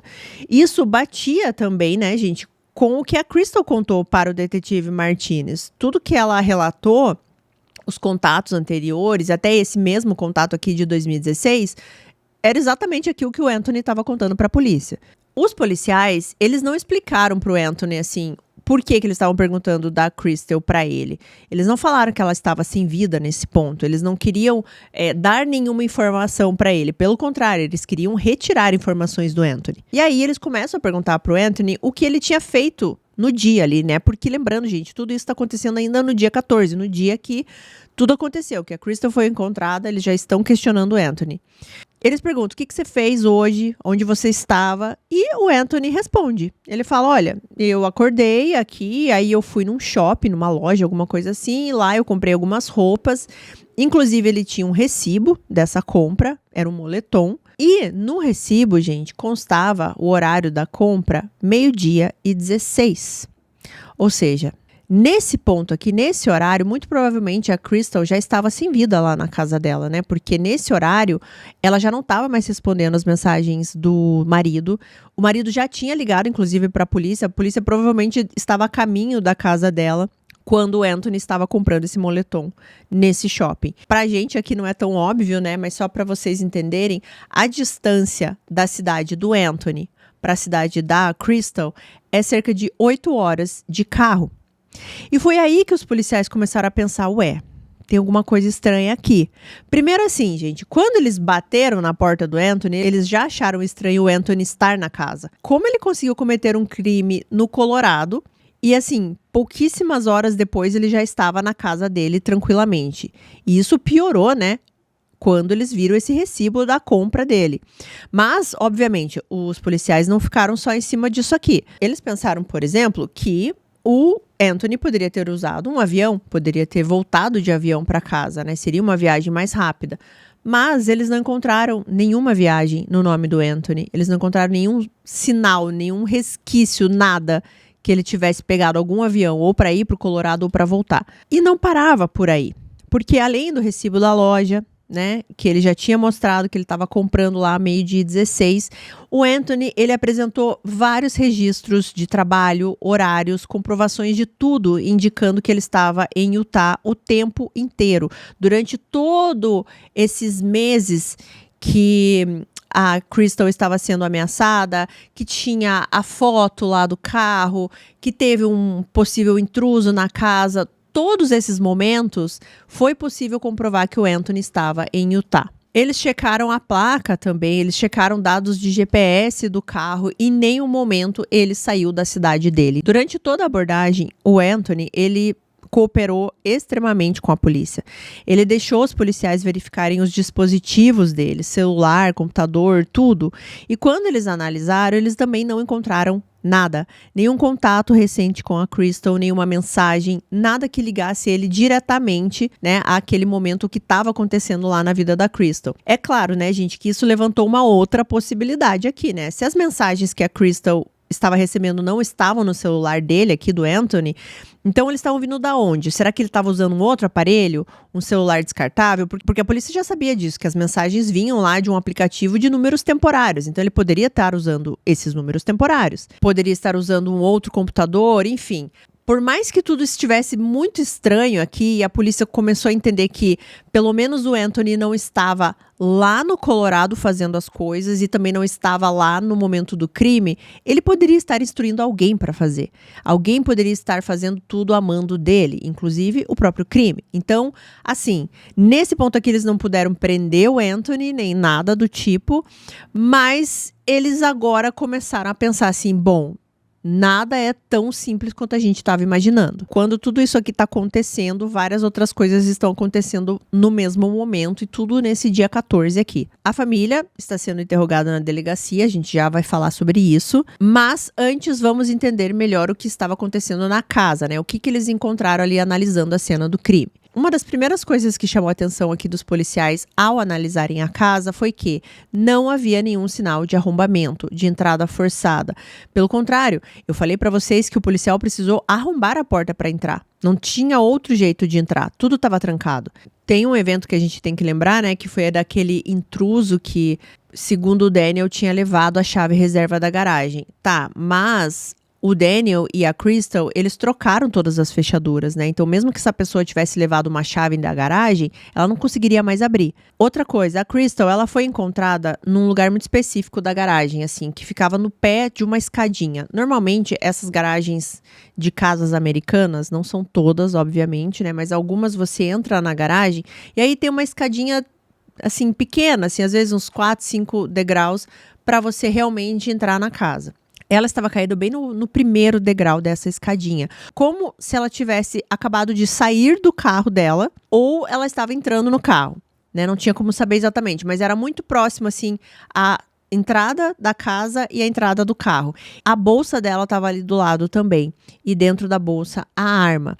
Isso também dizia aqui para os detetives que ela nem teve tempo de reagir. Ela foi pega de surpresa realmente. Nem deu tempo dela abrir a bolsa, tentar revidar de alguma maneira. A autópsia revelou que a Crystal, ela foi atacada pelas costas com um objeto contundente. Eles não sabiam identificar exatamente qual era esse objeto. Ela foi espancada até a morte na cabeça. Depois ela foi virada assim de barriga para cima e ela foi esfaqueada no coração. O que os policiais fizeram em seguida? Eles começaram a olhar o sistema de câmeras da casa. Óbvio, eu falei para vocês que os dois aqui, a Crystal e o Daniel, eles tinham colocado várias câmeras na casa para a segurança e porque estava acontecendo tudo isso. Então, quando os policiais vão ver essas imagens, eles acharam assim, nossa, vai ter tudo nas imagens. Só que não tinha. No momento mais importante, ou seja, ali, no horário que muito provavelmente aconteceu o crime, as câmeras não estavam funcionando. A câmera da campainha, a câmera lateral e outras câmeras externas, todas estavam desligadas manualmente naquele período, naquele horário. A única que ainda poderia ter registrado alguma coisa era a da porta da frente, só que ela estava coberta, gente, com uma fita adesiva azul, como se alguém tivesse, assim, feito de propósito, sabe? Assim, ó, desliguei todas as outras câmeras e essa aqui que eu não consegui desligar, vou colocar uma fita azul. E o mais estranho, gente, que horas depois ali, quando os policiais ainda estavam na casa investigando tudo, essas câmeras voltaram a funcionar, assim, do nada. Foi um apagão, digamos aqui, assim, um apagão dessas câmeras muito conveniente, sabe? Exatamente ali na manhã, quando tudo aconteceu. E aí ali já na tarde pro começo da noite a câmera voltou a funcionar. As câmeras, né? Então, os investigadores, eles foram perguntar aos vizinhos, né? Nessa altura, em 2023, todo mundo tem câmera na casa, né? Pelo menos uma grande maioria. E os vizinhos tinham câmeras também. Então, eles vão pedir essas imagens aos vizinhos e eles conseguem ali estabelecer a dinâmica da casa. Que basicamente, gente, foi exatamente o que o Daniel contou. Aparece o Daniel saindo de manhã, levando o filho mais velho. Ele retorna, depois a Crystal sai levando os mais novos, ela retorna e depois o Daniel vai para o trabalho. Eles também conseguiram verificar as mensagens do celular da Crystal, né? Ela realmente mandou uma mensagem lá por volta de 8h50 e poucos para o Daniel, falando para ele buscar as crianças no colégio, né? Que ela não ia poder. Isso realmente aconteceu. Então, tudo aqui que o Daniel contou para a polícia tá batendo, tá tudo certinho. Mas uma coisa que eles perceberam era o seguinte: não houve nenhuma outra movimentação na casa, a não ser essa exatamente que o Daniel contou, né? Dele saindo, levando para a escola, voltando e indo para o trabalho. Ninguém entrou na casa, ninguém passou pela casa, ninguém apareceu entrando por uma janela, nenhum carro suspeito, não tinha nada. Foi uma manhã, assim, tranquila. Bom, mas então vamos à delegacia, né? As entrevistas que estão acontecendo lá quando tudo isso está acontecendo também. O Daniel, ele estava visivelmente abalado, ele repetia várias vezes, né, que o perseguidor, né, o ex, tinha conseguido o que ele queria, e ele repetia várias vezes também que ele não tinha conseguido proteger a esposa. Era um sentimento de culpa muito forte ali no Daniel, né, ele estava bastante emocionado. Foi nesse momento, inclusive, que o detetive Martinez, ele fez uma pergunta muito difícil pro Daniel. Ele falou assim que eles tinham ali na delegacia profissionais para lidar com esses momentos, né, porque eles precisavam contar para os filhos da Crystal, né? E filhos do Daniel também, o que tinha acontecido, que a Crystal tinha perdido a vida e que alguém tinha feito isso com ela. Então o detetive, ele oferece isso para o Daniel, né? Falando, olha, eu tenho uma profissional que pode fazer isso, pode te ajudar nesse momento, se você quiser, né? Mas aí o Daniel falou assim, não, eu vou contar isso para os meus filhos, eu acho que eu preciso estar com eles nesse momento, e foi exatamente isso que acontece. Não tem imagens desse momento, né, os filhos dos dois aqui, eles são totalmente preservados nesse caso, mas o que eu pude escutar, né, eu pude escutar áudio desse momento, foi a hora que o Daniel, ele fala com os filhos e alguma das meninas, né, uma das meninas pergunta assim, o que aconteceu com a minha mãe, ela vai ficar bem? E aí o Daniel fala, não, ela não vai ficar bem. E aí ele fala, a mamãe se foi, a mamãe morreu. E foi um momento tão emocionante, assim, que o próprio detetive, né, o Martinez, ele falou que por mais que ele tenha visto várias coisas horríveis, aquele momento ficou muito marcado na memória dele, né, porque ali você via uma família sendo destruída, né, os filhos sabendo o que aconteceu com a mãe e a forma que aconteceu. Eu não sei se nesse momento eles já foram avisados de tudo, né, mas foram avisados que a mãe não voltaria mais. Isso sempre é muito triste. Bom, mas o detetive Martinez, ele tinha que continuar trabalhando. Ele teve que engolir esse momento, né, de emoção aqui e continuar trabalhando. E aí o que acontece, gente, uma coisa que ótimo que aconteceu, mas ao mesmo tempo dá muita raiva, assim, muita revolta. Por quê? Porque vocês se lembram que o detetive, ele já tinha pedido para o Google, para a Verizon e para a TextNow, né, todas as informações lá referentes ao caso, aos números, enfim. E ele não tinha recebido nada, né?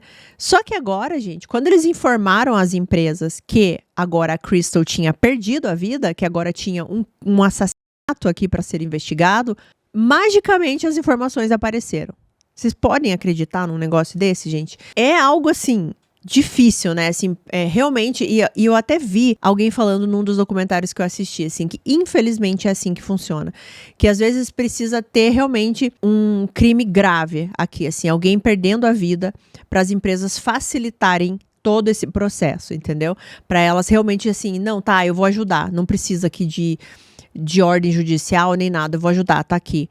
E aí, gente, quando essas informações dessas empresas chegaram, foi quando a polícia começou a entender realmente o que estava acontecendo nesse caso. Foi a reviravolta.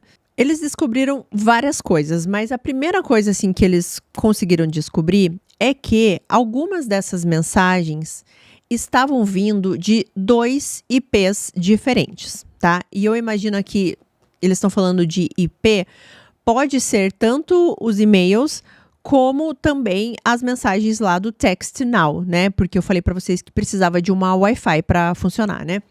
Mas enfim, vou sempre falar mensagens aqui, vocês entendam que pode ser mensagens ou os e-mails, tá? Mas eles descobriram então que 2 IPs estavam localizados, gente, no mesmo local. 2 IPs que foram usados para enviar essas mensagens ameaçadoras para Crystal. Tá. Quando eles foram analisar esse local, que esses 2 IPs, né, pertenciam, eles chegam à empresa onde o Daniel trabalhava. As mensagens tinham sido enviadas usando o Wi-Fi do escritório onde o Daniel trabalhava, caso não tenha ficado claro. Mas tem mais coisas que eles descobriram e eu já vou largar tudo aqui para vocês. Eles descobriram que algumas mensagens não vinham de um número comum, vinham de um celular pré-pago, um celular descartável. E esse celular, ele foi comprado com um cartão presente, né, um gift card. E esse gift card, gente, estava registrado no nome de quem? Do Daniel Krug. Ou seja, agora não era mais uma coincidência aqui, né? Mensagem saindo do Wi-Fi do escritório dele, agora um celular descartado comprado com gift card que pertencia ao Daniel. E aí, gente, a polícia começa a investigar também as mensagens trocadas entre a Crystal e o Daniel no dia do crime. Aquelas mensagens que o Daniel falou, né? Que ela mandou, pedindo para buscar os filhos e tudo mais. E o que eles descobrem, gente? Eu nem sabia que isso era possível descobrir. Mas é ótimo que dá para descobrir. Eles conseguiram descobrir que as mensagens que a Crystal supostamente, que é a mensagem, né, porque era uma mensagem só, que a Crystal mandou lá por volta de 8h50, pedindo pro Daniel buscar as crianças na escola, que ela não ia poder, essa mensagem, gente, foi programada para aquele horário. Ou seja, alguém pegou o celular da Crystal, programou aquela mensagem, escreveu a mensagem e colocou lá: eu quero que essa mensagem seja enviada às 8h56. Para a polícia era bem claro aqui. Na hora que essa mensagem chegou para o Daniel, a Crystal já estava sem vida. E obviamente não foi ela que enviou essa mensagem. Parecia muito mais que essa mensagem ajudava aqui no quê? No álibi do Daniel. Por quê? Se ela mandou uma mensagem às 8h56 e ele estava na estrada chegando no trabalho, como ele poderia ter tirado a vida da esposa, né? Até um certo momento esse álibi funcionou, né? Até esse momento aqui, que eu imagino que o Daniel nem imaginava que dava para descobrir que uma mensagem tinha sido programada. Só que, gente, não para por aí, tem mais ainda. No celular do Daniel, os peritos encontraram buscas feitas no dia anterior ao crime, ou seja, no dia 13. Perguntas como: o que acontece quando alguém é nocauteado? As pessoas realmente desmaiam com uma pancada na cabeça? Qual o nível de trauma necessário para causar inconsciência? A polícia também revisou as câmeras de segurança do local de trabalho do Daniel. E sim, o Daniel estava lá naquele dia. Só que o comportamento dele chamou muito a atenção, porque ele saía várias vezes da sala dele. Ele caminhava pelos corredores e era sempre em corredores e locais que tinham câmeras. Ele parava para tomar uma água, para tomar um café, sempre na frente da câmera. Passava repetidamente em frente às câmeras, como se ele quisesse ser visto, como se estivesse o tempo todo reforçando a ideia: ó, tô no trabalho, tô aqui, não fiz nada. E aí eu tenho certeza que vocês estão perguntando assim: e aquela foto que dava a entender que alguém estava vigiando o Daniel saindo do trabalho? Eles foram analisar aquela foto também. E aí eles descobriram que aquela foto foi tirada com a câmera frontal de um celular e utilizando um timer. Sim, foi o próprio Daniel que tirou aquela foto. Em uma das fontes, se eu não me engano, eu acho que foi do documentário do 48 Horas, que inclusive é muito bom, gente. Assistam. Eles conseguiram encontrar, inclusive, até o local exato que o Daniel colocou o celular para tirar aquela foto. Eles foram até o local e conseguiram ver, ó, ele colocou o celular exatamente aqui para poder tirar a foto com o timer, enquanto ele fingia que entrava no carro e depois mandar essa foto para própria esposa, fingindo uma ameaça e tudo mais, como se ele fosse a vítima. Sobre as câmeras ainda de segurança da casa, né? Os policiais descobriram também posteriormente que apenas 2 pessoas conseguiam alterar ali qualquer configuração das câmeras, que era o próprio Daniel e a Crystal. Também não tenho muito, né, o que explicar aqui, porque só os 2 tinham o código específico para alterar qualquer coisa nas câmeras. Obviamente a Crystal não faria isso, porque ela estava morrendo de medo. Então ela, mais do que ninguém, queria essas câmeras funcionando, né? Então só sobra quem? O Daniel. E aí, como se tudo isso não fosse suficiente, né, veio a parte aqui que os policiais, os detetives, né, o detetive Martinez começou a entender o porquê. Por que o Daniel fez tudo isso? Foi conversando com a família da Crystal que tudo começou a fazer mais sentido. Segundo os pais da Crystal, o casamento não estava bem, já fazia algum tempo, mas nos últimos meses a situação tinha piorado muito. Eles falaram que a Crystal estava muito infeliz, que ela chegava a descrever o casamento como uma situação infernal. Os familiares também contaram que ela já dormia em outro quarto há cerca de 1 ano, que eles praticamente não tinham mais uma vida de casal dentro da casa. E ela já estava se preparando para sair desse casamento, ela queria o divórcio. Ela já estava organizando contas, separando documentos, planejando os próximos passos. Inclusive, segundo o pai da Crystal, ela vinha guardando algumas fotos no celular que poderiam ser usadas para uma disputa de guarda dos filhos ali, né? Porque ela queria a guarda total. Só que, ao mesmo tempo, ela ainda hesitava em terminar logo esse casamento, porque é aquela coisa que a gente já viu também em vários casos. Os pais ali pensam nos filhos, né? E era isso que a Crystal estava fazendo aqui. Ela queria esperar esse momento certo, assim, sabe? O momento que os filhos estivessem mais preparados para encarar esse divórcio também. E aqui, gente, um detalhe muito importante que foi contado aqui para a polícia através da madrasta da Crystal. Eu falei para vocês que a Crystal se dava bem com todo mundo, né? Então ela também tinha essas conversas aqui com a madrasta. E num desses dias que ela estava ali falando sobre toda essa situação do stalker, das ameaças, tudo que ela estava investigando e tudo mais, ela chega a dizer a seguinte frase para a madrasta, abre aspas: "E eu não posso descartar que o Daniel esteja por trás disso tudo", fecha aspas. Ou seja, gente, a própria Crystal já estava desconfiada dessa história do stalker. Ela já estava vendo alguns sinais que o próprio marido poderia estar por trás disso tudo. Ela já estava desconfiando, ela já estava ali prestes a descobrir, muito provavelmente. Então, para a polícia nesse ponto aqui, as coisas começam a ter uma certa lógica, né? Uma certa lógica meio perturbada, né? Mas que o casamento não estava bom, a Crystal queria ir embora, queria a guarda dos filhos e muito provavelmente o Daniel não queria nada disso. E aí ele cria essa história do stalker como uma forma de tentar manipular e controlar essa situação. A gente já vai falar mais também sobre qual foi a ideia por trás disso tudo, né? Mas o que os policiais conseguiram entender era isso. Daí ele cria essa história do stalker, faz todas essas ameaças. Só que aí o que aconteceu? A Crystal era muito inteligente. Ela começou a investigar, ela começou a ir atrás das coisas. Ela começou a falar para a polícia, né, tudo o que estava acontecendo. Começou a andar armada e começou a desconfiar dele também. Então, ele começou a perceber que uma situação que ele criou ali para ter o controle de alguma coisa, agora ele tinha perdido o controle novamente. E aí ele chegou nesse ponto. Eu preciso tirar a vida dela. É inacreditável, né, gente? Eu falei pra vocês que tem coisas que a gente simplesmente não consegue acreditar que aconteceram, né? E esse é um desses casos, porque para pensar aqui comigo, né? O próprio marido, a pessoa que divide a vida ali com você, que está dentro da sua casa, né? Era quem estava mandando aquelas mensagens. E assim, gente, eu vi as mensagens, não eram mensagens leves. Eram mensagens muito ofensivas, agressivas, baixas, nojentas.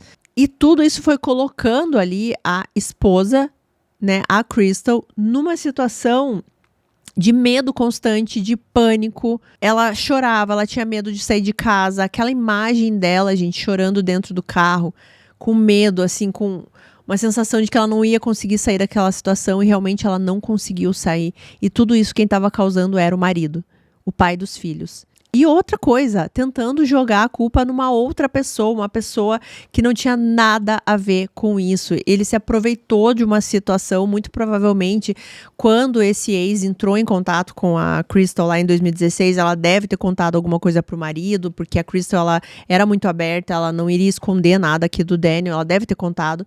E aí ele pegou dessa situação uma pessoa do passado, de 1000 anos que não falava com a Crystal, e fez essa pessoa passar por suspeita durante um bom tempo. E outra coisa, gente, a Crystal, mesmo querendo divorciar, mesmo querendo sair desse casamento, dizendo que estava infernal, ela ainda estava tentando proteger o Daniel, porque ela acreditou nas ameaças, ela acreditou que o marido estava em perigo. Ela foi até a polícia, ela deu todas as informações, ela queria proteger a família dela como um todo, e isso incluía o Daniel. E tem umas horas na entrevista dela que dá pra ver realmente, assim, que pelo menos no início ela não desconfiava do marido. Na primeira entrevista que eu vi dela falando ali com o detetive Martinez, na hora que ela tá falando da foto, agora a gente sabe que é uma selfie, né? Mas da foto que foi tirado ali na frente do trabalho do Daniel, né? Ele entrando no carro, ela fala pro detetive assim: o Daniel tem várias câmeras no carro, ele olhou tudo e não dava pra ver nada. Ou seja, ela confiou nele, que ele contou pra ela: não, eu olhei tudo e não deu pra ver nada. E ainda depois ela fala assim pro detetive: e agora também nem dá pra rever essas imagens porque ele não salvou. Ou seja, muito conveniente isso, né? Porque obviamente, se ele tinha realmente essas câmeras no carro, ia gravar o momento dele colocando o celular lá, colocando o timer, fingindo a pose aqui que estava entrando no carro. Ia aparecer tudo isso, mas ele falou pra ela que ele viu as câmeras, não tinha nada, e que depois não salvou as câmeras, e ela acreditou. Ou seja, e até certo ponto ela acreditava no marido. Ela não desconfiava dele, e mesmo assim ele estava apunhalando ela pelas costas. E depois, realmente fez isso, né? Realmente fez isso na garagem, só que ele apunhalou ela de frente mesmo, né? Foi no coração. Muito simbólico isso também. Tá, mas vamos voltar então ao Daniel aqui, né? Como que a polícia começou a falar com ele aqui e dizer tudo isso, né? Que agora eles sabiam o que tinha acontecido. Bom, o comportamento do Daniel, gente, ele já chamou atenção desde o início, desde a hora que ele chegou ali na casa, na cena do crime.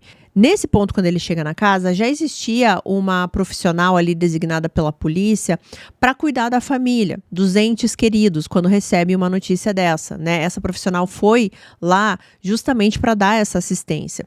E ela fala nos documentários que ela percebeu uma reação muito estranha no Daniel, assim. Era tudo muito exagerado. Ela falou assim que ela estava ali consolando os pais da Crystal, que sim, choravam muito, mas era aquele choro verdadeiro, né, de pessoas ali que perderam a filha.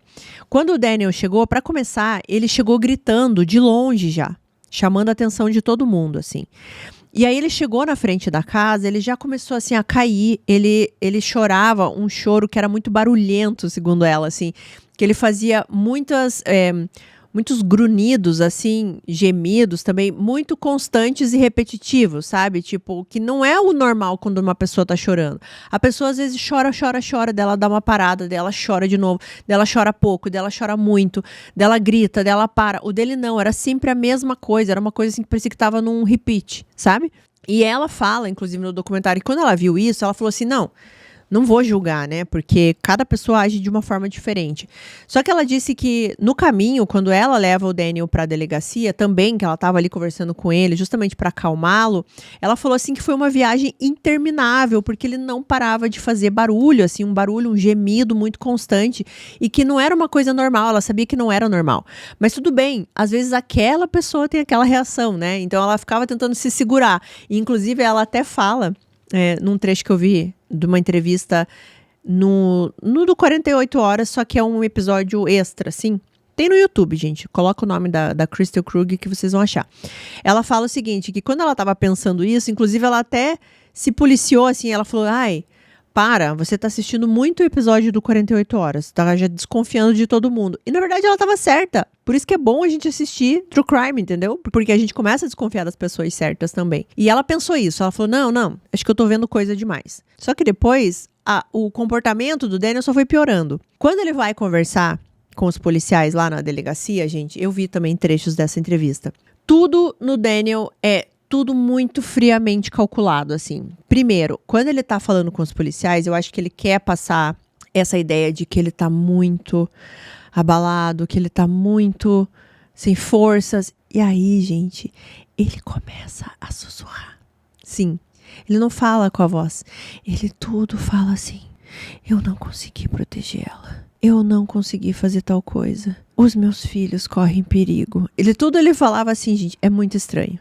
E daí no começo ele tá assim sentado meio que largado, né, no sofá assim, falando tudo isso, fazendo todo esse teatro e falando essas coisas e tudo mais, e ele fala do Stalker, né, ele fala assim, só pode ter sido ele, se não foi ele, quem foi? Era assim, gente, parecia assim um ator ruim falando, sabe? Ele não questionava assim, tipo, o que tinha acontecido com a Crystal, como ela foi encontrada, o que os policiais estavam fazendo. Ele não fazia essas perguntas que normalmente os familiares fazem. Ele não fazia o que a polícia tinha descoberto, por que a polícia não estava indo atrás disso ou daquilo. Não, ele ficava sempre nessa narrativa. Eu não consegui proteger, os meus filhos correm perigo. Foi o Anthony. E outra coisa que eu achei muito curiosa, assim, também, que foi dito pelo detetive Martinez. Ele falou, gente, que na primeira entrevista que ele teve com o Daniel, antes de tudo acontecer, né, quando eles ainda estavam aqui averiguando as ameaças, ele falou que ele teve um sentimento, assim, que quando o Daniel falava, eu preciso proteger a minha esposa e tudo mais, ele disse que ele pensou, assim, com os botões dele, né, que comparando a entrevista que ele teve com a Crystal e com o Daniel, ele sentiu que a Crystal era muito mais capaz de se proteger sozinha do que junto com o marido. Ele meio que quis dizer que o Daniel era meio bananão, tá? Isso que eu senti. Isso é uma opinião, tá, gente? Eu não tô falando que ele disse isso, mas o que eu senti foi meio que isso. Ele falou assim, eu senti que a Crystal estava muito mais apta para se proteger sozinha do que se ela dependesse do marido. Porque, realmente, gente, ele nunca falou nada de concreto nisso tudo. Era sempre essa mesma narrativa, sabe? Tudo, como eu falei pra vocês, nesse caso, acontece muito rápido. Então, nesse dia 14, o Daniel, ele foi chamado ali, junto com os familiares, tá todo mundo sendo entrevistado. E no início, eles não tinham ainda todas as informações que eu já contei aqui pra vocês, tá? Então, eles ficam um bom tempo com o Daniel na delegacia, e pelo que eu entendi, no dia seguinte ele também volta até a delegacia. Mas eu vou contar pra vocês aqui tudo meio que reunindo numa coisa só, tá? Como que os policiais lidaram aqui com o Daniel. Bom, chegou no momento que o Daniel ficava repetindo, né, que tinha sido o Anthony, que tinha sido o Stalker, e aí chegou uma hora que os policiais falaram pra ele assim, bom, Daniel, e se a gente te contar que a gente já entrou em contato com o Anthony e a gente pôde comprovar que era impossível ele estar por trás dessas ameaças e muito menos ainda por trás do crime. E aí o Daniel vinha com aquela voz que eu falei aqui pra vocês e ele começava assim, se não foi ele, quem foi? Foi alguém, mas eu não sei quem foi. Era assim, gente, juro por Deus, sério. Depois assisto. Bom, os policiais, eles repassam toda a rotina do dia do crime ali com o Daniel e ele conta exatamente o que eu já contei aqui pra vocês, tá? Uma coisa só que ele adicionou aqui foi que na rotina ali da manhã, na família, ele levava, né, o filho mais velho pro ponto de ônibus e retornava pra casa. E aí, logo em seguida, a Crystal saía com os mais novos. Só que, normalmente, quando a Crystal voltava, o Daniel já tinha saído para o trabalho. Eles não se encontravam dentro de casa novamente. Só que naquele dia, ele falou que ele teve uma diarreia. Sim, inclusive ele se atrasou para o trabalho naquele dia. Gente, ele mesmo deu essa informação aqui para os policiais. Que ele se atrasou para o trabalho, que não era normal ele voltar, ele ainda estar na casa quando a Crystal voltasse. E naquele dia isso aconteceu. Obviamente que os policiais viram que isso aqui já estava explicando o que tinha acontecido, né? Que ele pensou em tudo isso. Ele ficou esperando a Crystal voltar para casa e para justificar o atraso no trabalho, ele falou que teve uma diarreia. E nesse ponto aqui, o Daniel, ele já começa a perceber que os detetives tinham algumas informações, né? Por exemplo, que eles já tinham ido falar com o Anthony e não era o Anthony que estava por trás disso. Então, nessa hora, o Daniel começa a se fechar um pouco. Lembra que eu falei para vocês que o tempo inteiro ele ficava sentado assim, meio que largado no sofá, com as mãos em cima do joelho, assim, né? Quando os policiais começam a questionar um pouco mais, ele muda já a postura. Ele já se ajeita no sofá, ele cruza os braços, ele vai para trás e a gente sabe que aí ele já tá começando a mudar um pouco o pensamento dele, talvez pensando assim, o que mais que esses policiais sabem? O que mais que eu vou ter que falar aqui para tentar me safar dessa? Ele começa a dizer que não tem como explicar as coisas que os policiais estão perguntando para ele, principalmente quando os policiais jogam a bomba falando que eles conseguiram descobrir que as mensagens vinham de IPs ali do escritório dele. Ele até chega a tentar dar uma explicação, ele até fala assim, bom, ali tem muitos pontos de Wi-Fi, inclusive pessoas podem usar o Wi-Fi do estacionamento da empresa. Ele começou a tentar dar uma explicação, né? Mas que não fazia sentido aqui. A polícia não podia ainda prender o Daniel. Eu sei, a gente queria que pudesse, mas não podia.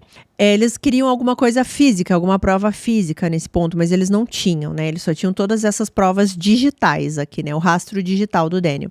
E aí eles liberam o Daniel para voltar para casa e, gente, na hora que ele tá sendo liberado ali pra polícia, ele ainda chega a falar para os policiais, os meus filhos correm perigo, vocês têm que ir atrás dessa pessoa. E ele ainda fala assim, não desistam. Não desistam. Vão atrás de quem fez isso, porque os meus filhos correm perigo. Sério, gente. Como eu falei, sabe uma novela mal feita? Era o Daniel. Passam-se aqui alguns dias, tá? Mas quando eu falo alguns dias, era tipo assim, 2 dias. A polícia volta a falar também com os pais da Crystal. E aí a Linda, a mãe da Crystal, dá uma informação bem importante para a polícia. Ela disse para a polícia que começou a perceber um comportamento muito estranho no Daniel. Em pouquíssimo tempo, ele já falava em vender a casa. A mesma casa que era cena de um crime, né? Vamos lembrar. Já estava se desfazendo das roupas da Crystal, dos pertences dela, como se ele estivesse tentando já apagar tudo que tinha acontecido ali. Segundo a mãe da Crystal, ele não parecia devastado, ele não falava da Crystal, não falava da dor dos filhos, não parecia alguém de luto, e a única coisa que parecia incomodar o Daniel era o fato dele estar sendo ainda investigado e interrogado. Era como se o foco fosse só nele, né? O que ele estava passando. Ele já nem pensava mais na Crystal. Mas essa situação aqui do Daniel não ia durar muito tempo, porque a polícia então resolve ir atrás do Daniel para prendê-lo. Eles verificaram que eles já tinham ali algumas evidências, né, bastante comprometedoras contra o Daniel, mesmo que não fossem evidências físicas, por exemplo, um DNA, arma do crime, essas coisas assim, né? Então, eles vão atrás do Daniel, eles começam a segui-lo, até que em determinado momento eles cercam o carro dele em um estacionamento, várias viaturas, acho que tinha assim uns 8 carros mais ou menos, e tudo aconteceu muito rápido e também parecia assim cena de filme, porque tem muitas gravações ali das câmeras corporais. Eles abordam o Daniel, pedem para ele mostrar as mãos, tiram ele do carro e ali naquele momento o Daniel é preso pelo assassinato da própria esposa Crystal Krug. E tem uma frase, gente, que ficou muito marcada nesse momento. Por quê? Porque o detetive Martinez estava nesse momento. E aí a frase que ele diz pro Daniel na hora que ele estava sendo preso, gente. Abre aspas. Você quer que eu conte para os seus filhos que você matou a mãe deles? Ou você quer fazer isso? Fecha aspas. E claro que ele tá falando aqui, né? Tá fazendo uma referência à frase que ele falou para o Daniel dias antes, perguntando se o Daniel queria contar para os filhos ou queria que um profissional contasse, né? E o Daniel falou, não, eu conto. Ele queria dar a notícia para os filhos, o que é muito, assim, perturbador da gente pensar, né? Ele fez tudo, ele tirou a vida da mãe e ele quer contar para os filhos. Enfim, eu achei o máximo essa frase que o detetive Martinez falou para ele. O detetive contou posteriormente que o Daniel não respondeu nada, ele só abaixou a cabeça e pediu um advogado. Bom, gente, aí veio o julgamento. O julgamento, como eu falei para vocês no início do vídeo, aconteceu em 2025, mais precisamente em abril. E eu já vou contar aqui para vocês, reunindo tudo da promotoria, né, o que eles realmente acreditam que aconteceu nesse caso. Para a promotoria, tudo começou quando o Daniel percebeu que estava perdendo a Crystal. O casamento já não estava bem, ela queria ir embora e isso para ele era inaceitável. Então, ele criou tudo. Ele começou a se passar pelo ex-namorado, o Anthony. Foi ele quem enviou todas as mensagens, né? Já sabemos, as ameaças, os xingamentos, todo o terror psicológico, tudo vinha dele. O intruso, né, na casa, aquela história que ele contou para a polícia lá no começo, também ele criou. Só que, segundo a promotoria, o plano inicial não era o de assassinato, tá? Não era tirar a vida da Crystal. Era um plano de manipulação. A ideia dele, gente, era assustar a Crystal, para que ela se aproximasse mais dele, para que ela visse o marido como um protetor, como alguém que poderia salvá-la daquela situação. Só que isso não funcionou. Ela não voltou para ele. Pelo contrário, ela tentou resolver a situação sozinha. Ela foi buscar ajuda sozinha. Ela não ficou pedindo ajuda para o marido protetor. Ela foi atrás, né? Investigou, pegou detetive particular. Ela queria saber exatamente o que tinha acontecido e queria, né, que caso esse stalker fosse realmente o stalker, essa pessoa fosse presa. Nada disso afetaria o que ela sentia ou não pelo Daniel. Para ela, o casamento já tinha acabado.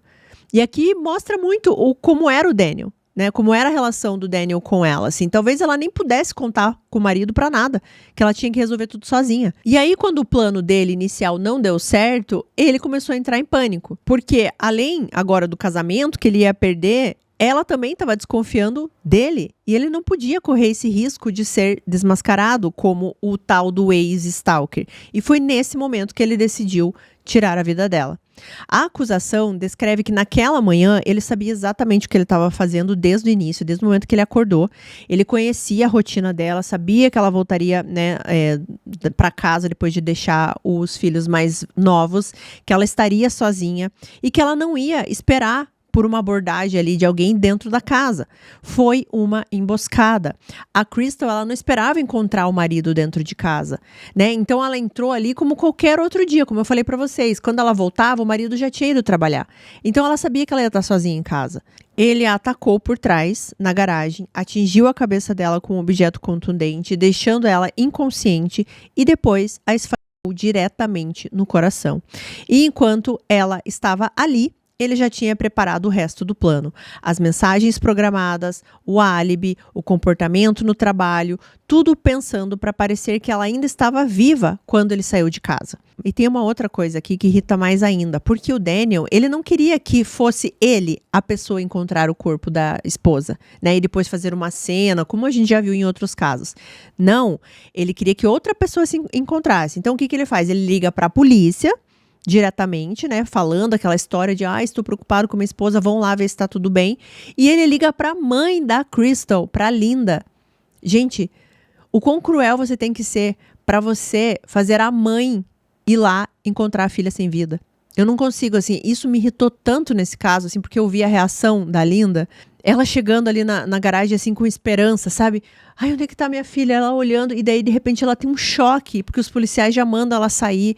Gente, aquilo quebrou meu coração de um jeito, assim, que eu não consigo ficar normal. Então, por isso que me irritou muito, assim, a perversidade dele de fazer a própria mãe encontrar o corpo da filha.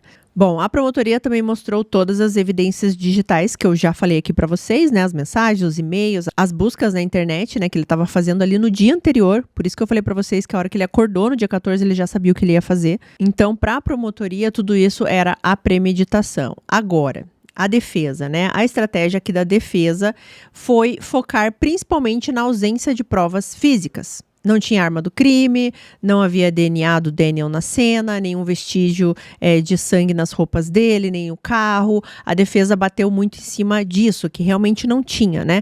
Como alguém comete um crime tão violento e não deixa absolutamente nenhuma evidência física? Bom, eu contei um caso semana passada que aconteceu exatamente isso, não tinha nenhuma evidência física, né? Então não é impossível de acontecer. E teve um outro ponto muito importante no julgamento, gente, porque a promotoria trouxe uma ex-namorada do Daniel, sim, né? Ele não tentou usar o ex da Crystal, né, no caso todo. Bom, a promotoria trouxe uma ex dele que vai ferrar com ele, porque ela contou que quando eles terminaram esse namoro, também, né, era um namoro antigo, ele começou a persegui-la, ele também mandava e-mails, mensagens para ela, assim, sempre nesse mesmo tom que ele mandou das ameaças para Crystal, mesmo padrão. Ela, na verdade, ela estava recebendo essas mensagens e essas mensagens eram de outros números, com outros nomes. Ela acreditava, inclusive, que eram amigos do Daniel, porque vinham com assinatura nas mensagens, assim, que eram desses amigos.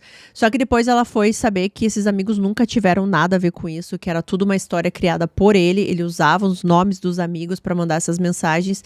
E isso foi importante no julgamento porque mostrava que isso era um padrão dele. Ele já tinha feito antes. Então ele só fez de novo, só que agora de uma forma muito pior. E o comportamento do Daniel aqui no julgamento continuava sendo o mesmo, gente. Ele se esforçava, assim, para mostrar o quão indefeso ele era e como ele não poderia ter cometido esse crime. Eu vi uma jornalista, na verdade, falando sobre esse caso, e ela estava no dia do julgamento. Ela falou assim que quando ele ia pegar um copo para beber alguma coisa, assim, uma caneta na mesa, ele fazia de uma forma, assim, como quase se o copo fosse atacar ele, assim, como se o copo fosse algo perigoso, sabe? Porque ele tentava fazer tudo de uma forma muito delicada, muito mostrando, assim, o quão inofensivo ele era. Só que isso não convenceu.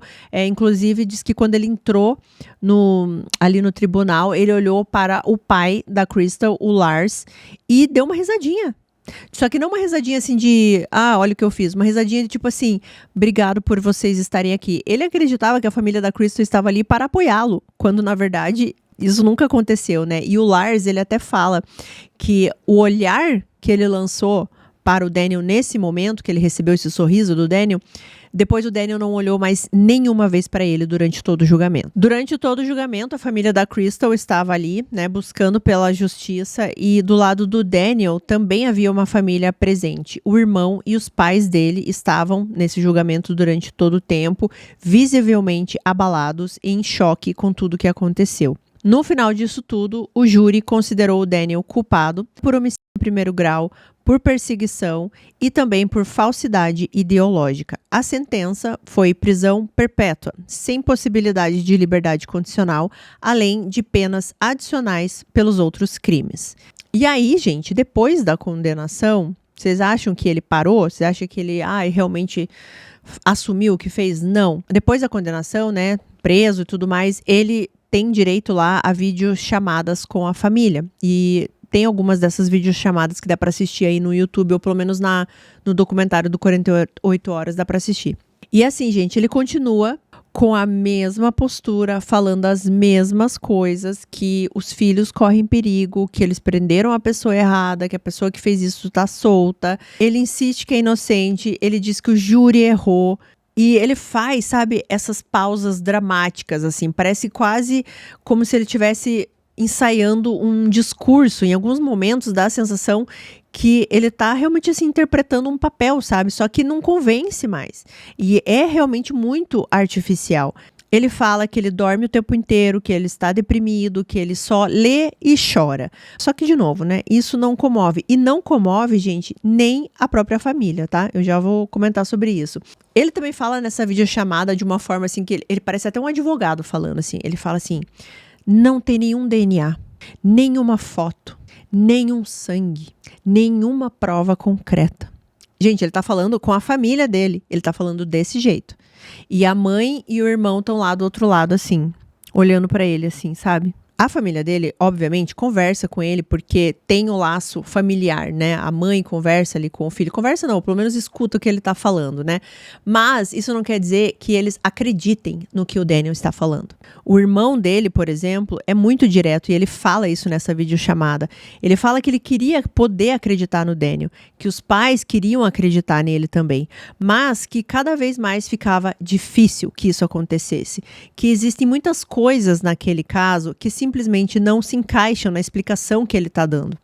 Na verdade, ele fala até uma frase assim: tudo que você está falando aqui e tudo que eu possa imaginar para encaixar o que você está falando vai muito além da minha imaginação, eu não consigo. E aí ele fala no final assim para o Daniel: o apoio está diminuindo. Então assim, a família é consciente do que ele fez. E eu até fui procurar, né, para saber, por exemplo, se a família do Daniel tinha contato com os filhos, né, porque, querendo ou não, existe os outros tios, a avó, o avô, né, do lado do Daniel, né. Eu não consegui encontrar, infelizmente, tá, gente, porque até nisso eu fiquei pensando, ele destruiu isso também. Talvez nem exista mais essa convivência, né, dos filhos com os avós paternos, com os tios paternos. Outro detalhe importante da família do Daniel: eles não sabiam, né, todos os detalhes do caso até o julgamento, gente.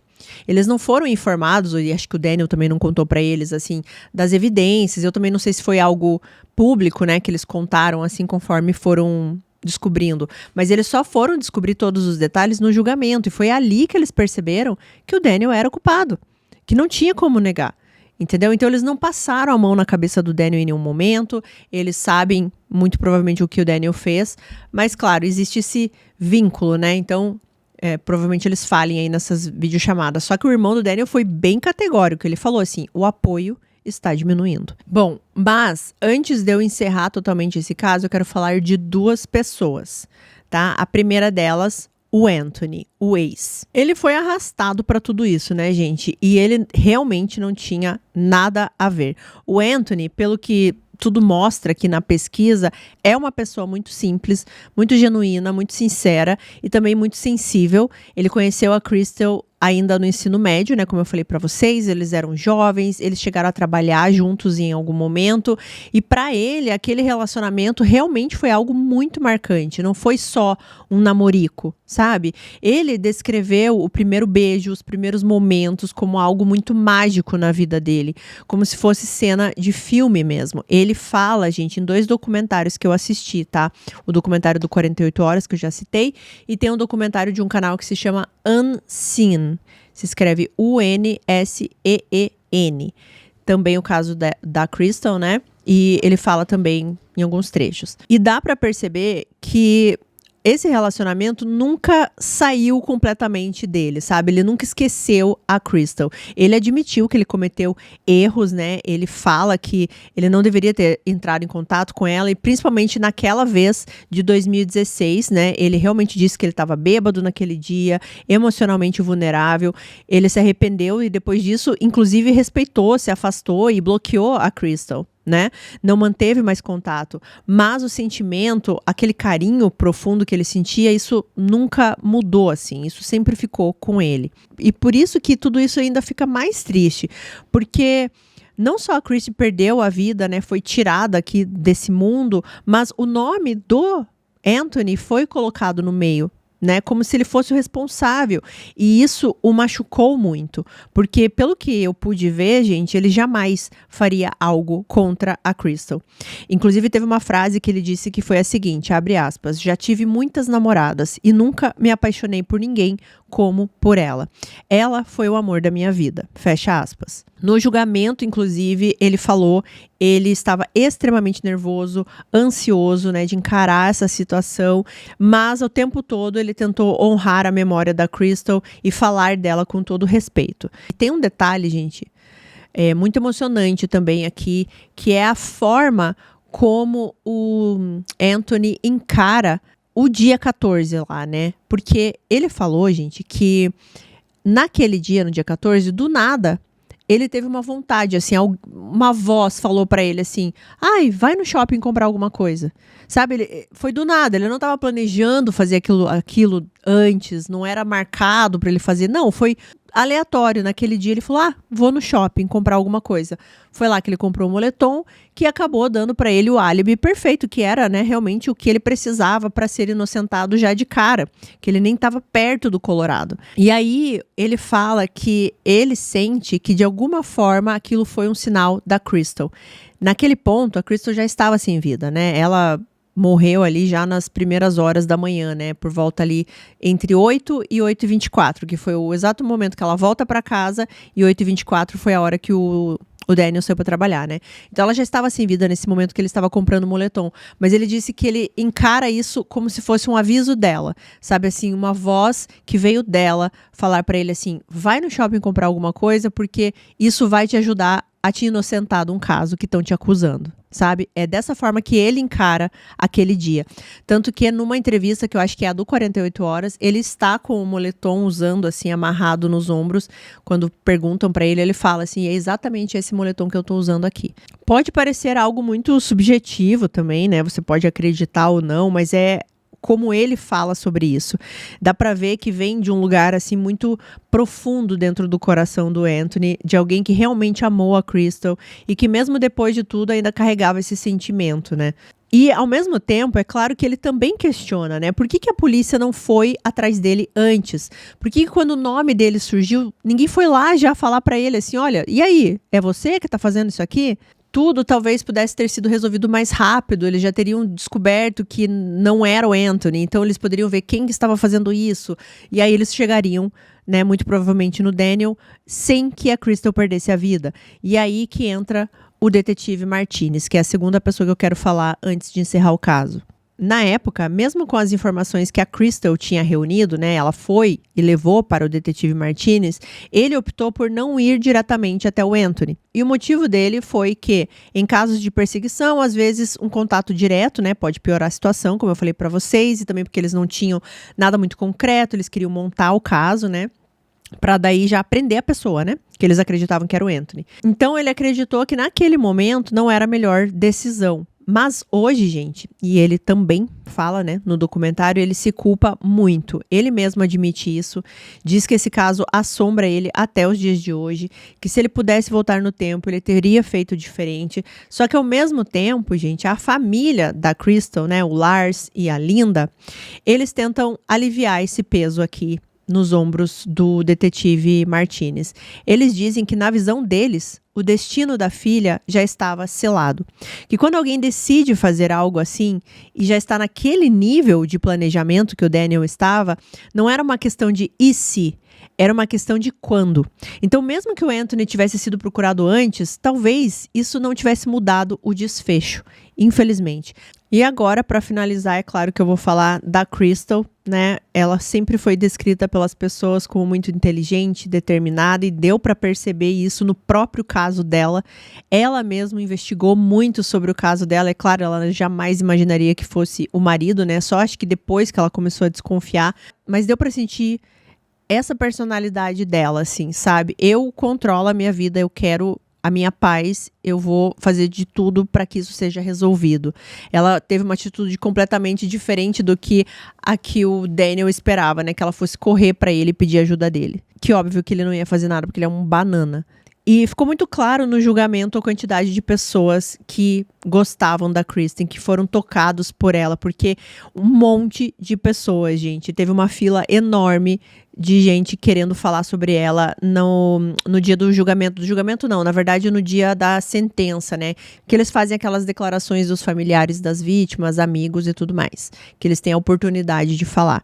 Então, amigos, familiares, colegas, gente de todas as fases da vida da Crystal, todos contando o impacto que ela teve, né? O quanto ela era especial, o quanto ela fazia diferença na vida das pessoas ao redor. E os filhos também falaram. Falavam sobre o luto, falavam sobre o que eles estavam enfrentando e sobre tudo que eles perderam quando a mãe foi tirada deles. Hoje, os filhos estão morando junto com os avós maternos, tá? Eu só não consegui entender exatamente se é com a avó ou com o avô, né? Porque, como eu falei pra vocês, pelo que eu entendi, o avô casou novamente com uma outra mulher, né? Tanto que era a madrasta aqui da Crystal. Mas, enfim, eles estão sob os cuidados de uma família muito amorosa, né? Porque isso que eu pude perceber aqui da Linda e do Lars. Eles me comoveram muito nesse caso. E eles fazem de tudo para proteger os 3 filhos da Crystal, cuidar e manter viva a memória da mãe.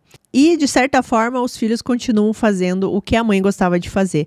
Porque o Lars, ele conta que os filhos agora ficam ali com ele na garagem, mexendo nos carros antigos, trocando peças, enfim, tudo que a Crystal gostava de fazer, agora os filhos dela fazem. E ele disse que é um momento, quando ele tá fazendo ali isso com os netos, é o momento que ele sente paz e é o momento que ele olha para essa situação e vê a filha. E a família, ela não deixou esse caso parar aqui, né, depois que o Daniel foi preso. Até os dias de hoje, agora, aqui no ano que estamos, 2026, eles continuam buscando mudanças, lutando por mais atenção, mais agilidade em casos como esse, principalmente em situações de perseguição, que muitas vezes não são levadas com a urgência necessária. A gente viu nesse caso aqui, né? E eles sabem o quanto tudo isso pode escalar rápido. E no caso de hoje, eles falam especificamente das companhias, né? De celular, enfim, Gmail e tudo mais, que demoraram com essas informações. E só quando ela já não estava mais aqui, a Crystal não estava mais aqui, que eles liberaram rapidamente, né? O que chega a irritar.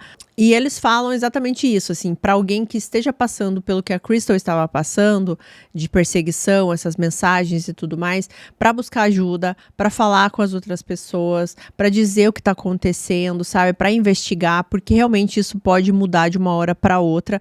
No caso da Crystal, infelizmente, ela fez tudo certo. Ela foi atrás de ajuda, ela organizou tudo, ela mesma investigou, contratou detetive particular. Só que ela não podia imaginar que a pessoa que estava fazendo tudo isso com ela morava na casa junto com ela. Então não era um perseguidor que estava em outro lugar, em outro país, em outra cidade, sabe, assim, que a polícia poderia investigar, ir atrás e tudo mais. Não, a pessoa estava ali. Não posso dizer que estava dormindo na mesma cama que ela, porque eles já nem faziam isso mais, né?